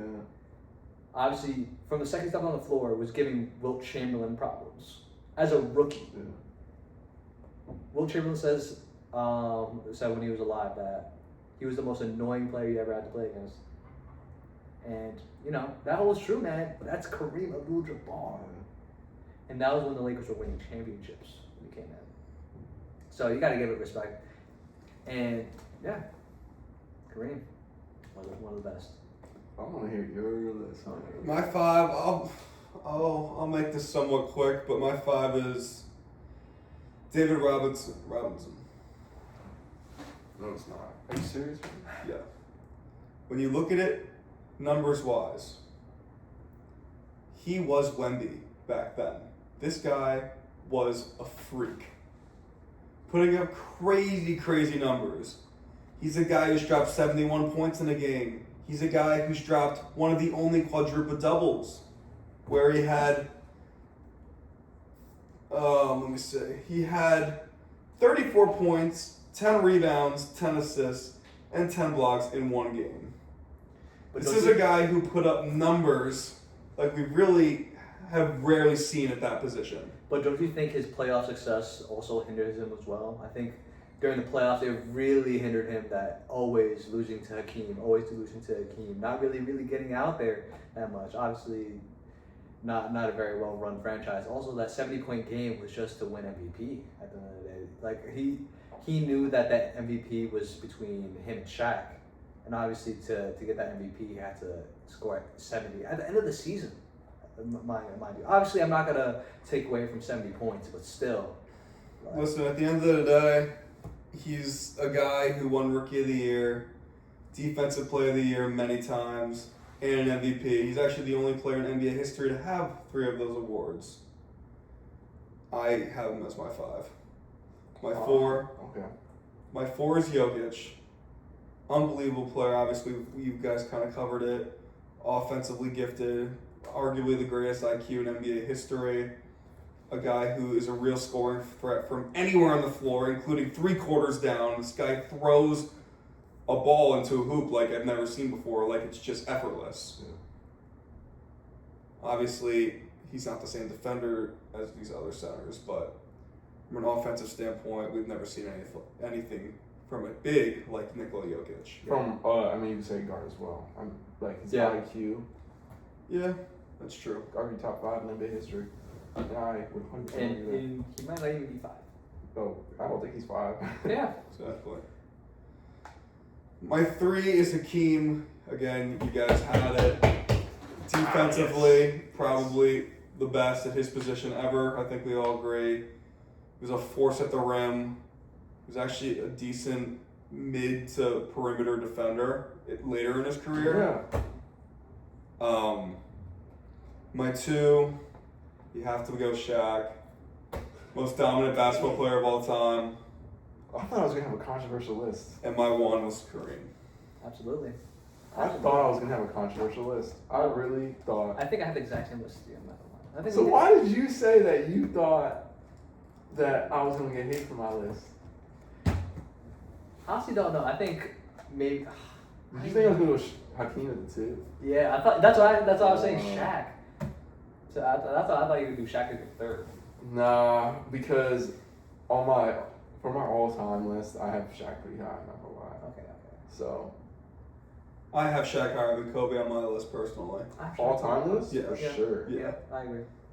I got in an argument with someone about this, and they were trying to claim Kobe is better than Shaquille O'Neal, which they don't know ball. You were talking to a casual. Casual. That's insane. Let's move on.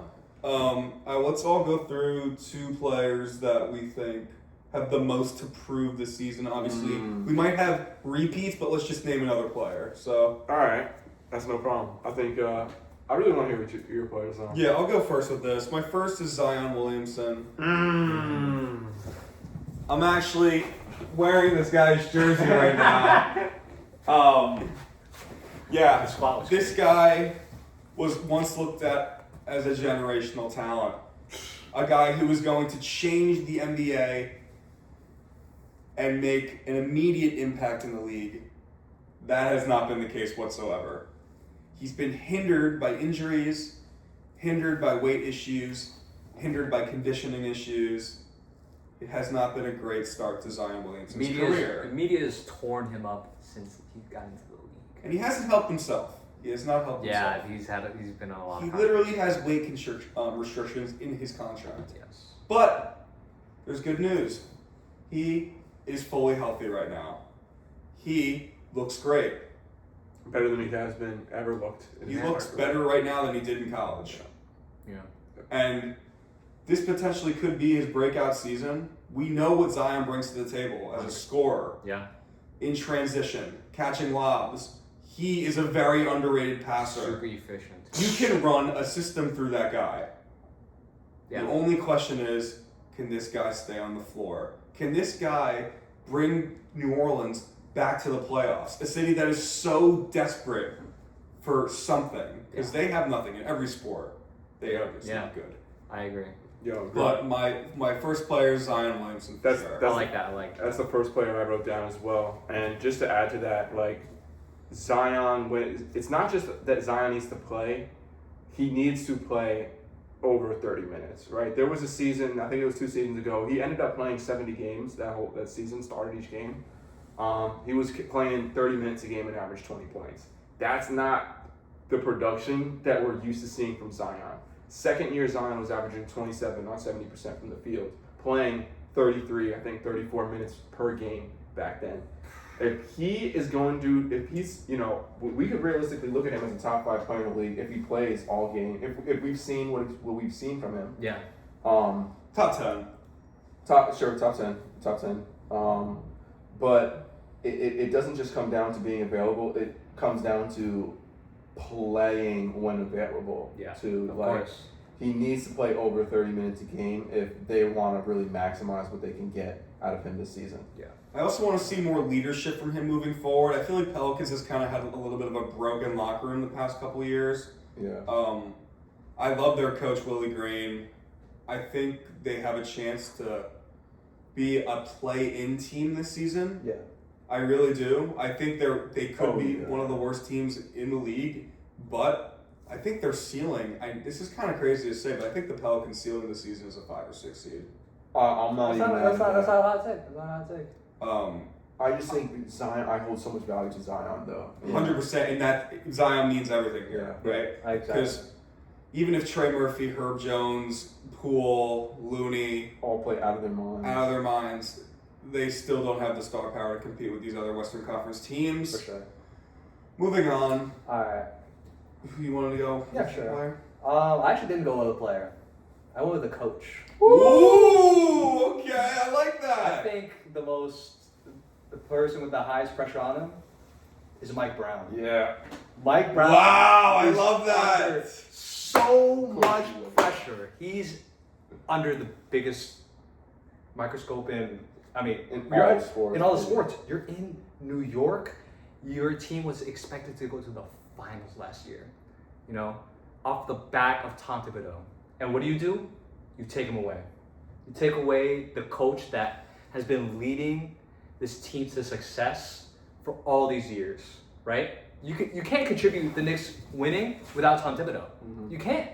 Yeah, 100%. And to take him away, and then not only that, put in Mike Brown, all eyes are on you. Controversial coach. Controversial coach. A coach that just got fired in the middle of the season after a 9-game losing streak. Obviously, completely unexpected, Yeah. but still, Probably unexpected and unfair. and unfair, Yeah. but still. A lot of Like, coaches in the league were pissed off about that when that happened. He got 100%. treated very unfairly. What he did for that Kings organization is something they haven't experienced in a very long time. Exactly. And the same could be said for Tom Thibodeau. Yeah, exactly. But with Mike Brown, he's just under so much pressure, especially being like organizing this Knicks team.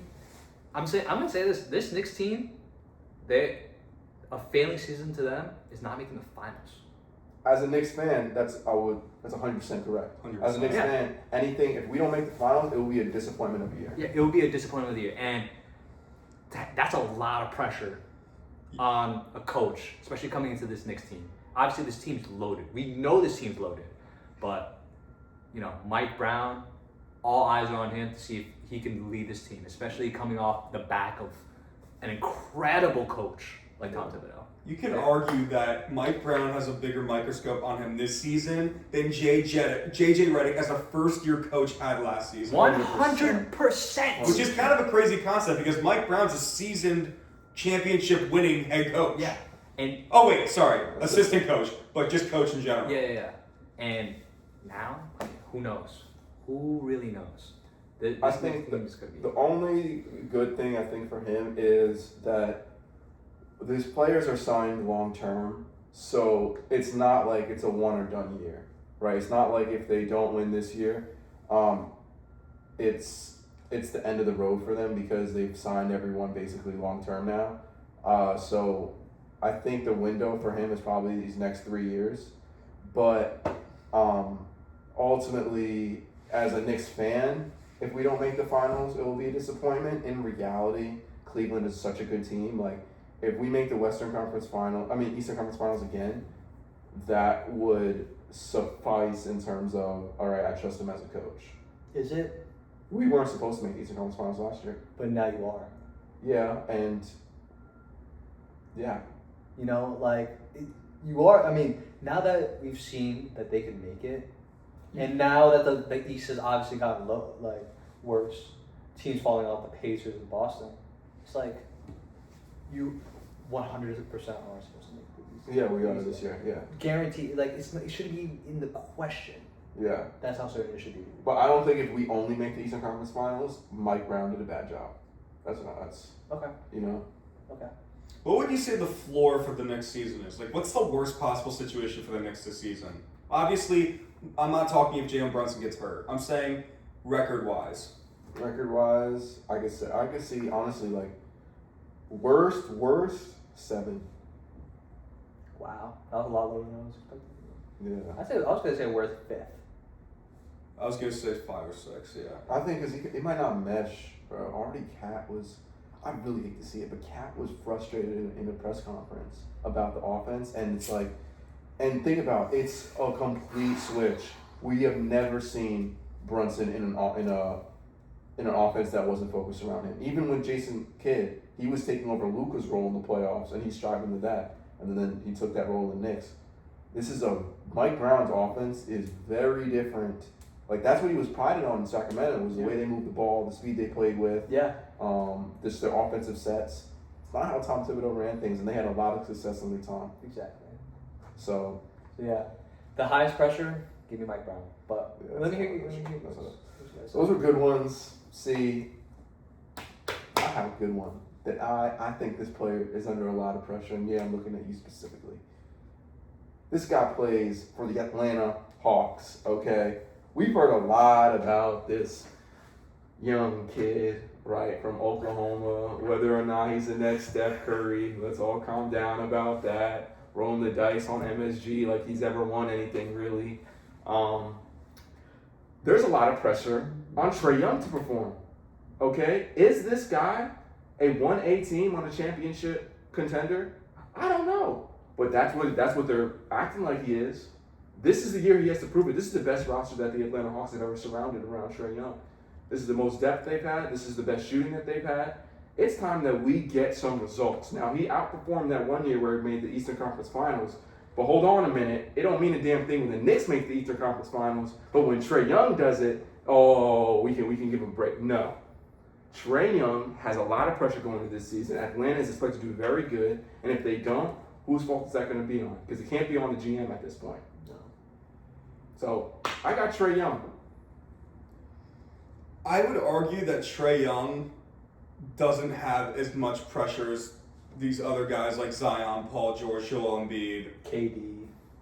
Trae Young, George. Trae Young has been nothing but consistent, available, has a great mentality, good team player. Kevin Durant doesn't? I mean, at times.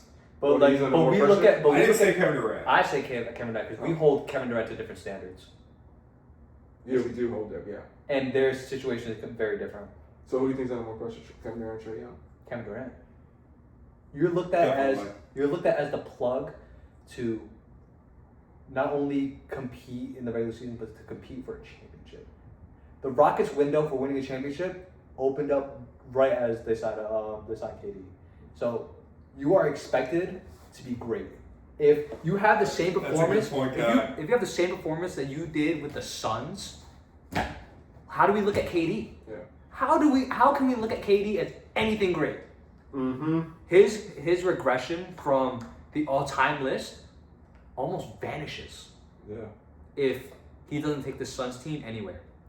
So he's under a tremendous amount of pressure to not only keep that second seed that the Rockets contained from last year, but not only that, to exceed that. Mm-hmm. And when does Trae not ball out? Like with this team, Bro. with this team No. they've assembled around him, he'll be just fine. I agree. Trae Young is a good player, but the fact that we're saying that he has nothing to prove.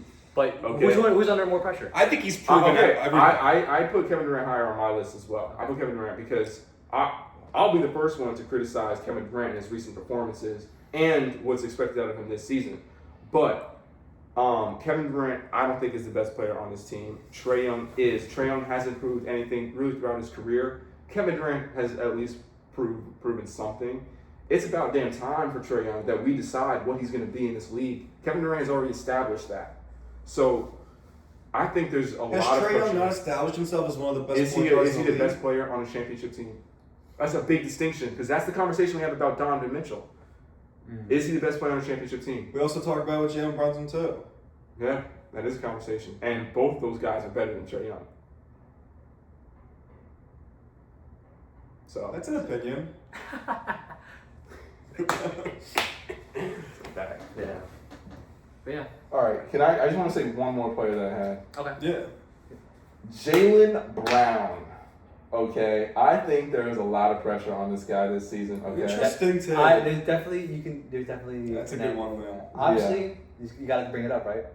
yeah, we have to. The contract. The contract, the super max extension that really they had to decide whether or not they were going to keep Drew Holiday and Porzingis or if they wanted to keep Jaylen Brown. They Yeah. stuck with Jaylen Brown. And, he's getting paid, what is it, as much as a little less than Tatum because he signed it right before Tatum. Yep. this Boston Celtics team was the best team in the league last year, who was prided on not just their top heavy strength, but their depth. They still have a solid roster around him. If we're going to hold him to the supermax, if he's going to get a supermax and we're going to hold him to superstar standards, if he's going to be in the conversation with Jason Tatum, he needs to perform this year. The Celtics should be in the playoffs and should be on the higher side. I see no reason why Jaylen Brown doesn't have the same level of production as previous years. I think this guy's already won a championship. I understand the prove it point where he's a guy that is now the number one option, Yep. you know? And I think he has proven the past 3 or 4 years that he is one of the best forwards in the league. And I just think the pressure for these other guys isn't compared to a guy like Jaylen Brown, who's already done it and has his money and has all the confidence in the world. Yeah, maybe it's not as much, but whether or not he deserves that money, because that's 1A money, 100%. and you know. Do you think he's overpaid? I don't think so. Only because a few years ago, maybe in the 3 years ago, I felt like him and Tatum were on par with one another. I really couldn't tell who was better. Jaylen Brown is just so good at getting the basket. Like 100%. he makes getting the basket look so easy. He's so crafty, and I think he just has like better hand. Like he's just more fluid with the ball than Jason Tatum is. And they really do play off each other. Yeah, dude, it's a great duo that people don't talk about right now, but will be talked about in NBA history. Yeah. So I don't think he doesn't deserve it, but this is gonna show if he deserves it, because this is Giannis money, this is Jokic money, this is LeBron money, this is Luka money. Yeah. Top 10 This player is money? top tier in the league. The players that get the kind of money that he gets, you have to be able to carry a team. Yeah, for sure. So that's how I feel. It in the end of that Knicks Boston series last year, we kind of saw a little bit of Jaylen Brown, like as that number one guy. Let's just say I saw some good things and bad things. Exactly. So, Let's see. And those questions are going to be the questions that are asked this year. yeah, for Yeah. sure. 100%. Well, Yeah, Yeah. I think. Is that all the questions? Yeah. I Yeah. think so. Yeah. we can wrap it. We can wrap That was a good one, man. That was Yeah. great. Yeah. That I was liked it. really interesting. Obviously, another great episode. You can watch us on YouTube, TikTok, Instagram. What else? What else we got out there? I don't know. I don't know. We'll figure it out. I'll link my Cash App or something. But Enjoy the first week of the NBA season. everyone tune in, One last Yeah. thing. like and subscribe. Gabe Vincent, plus 15 points tonight. Plus 15 tonight. Do not take that line. Don't. It's man. plus 750. All right. All right. Well, run the tape. Yes, sir.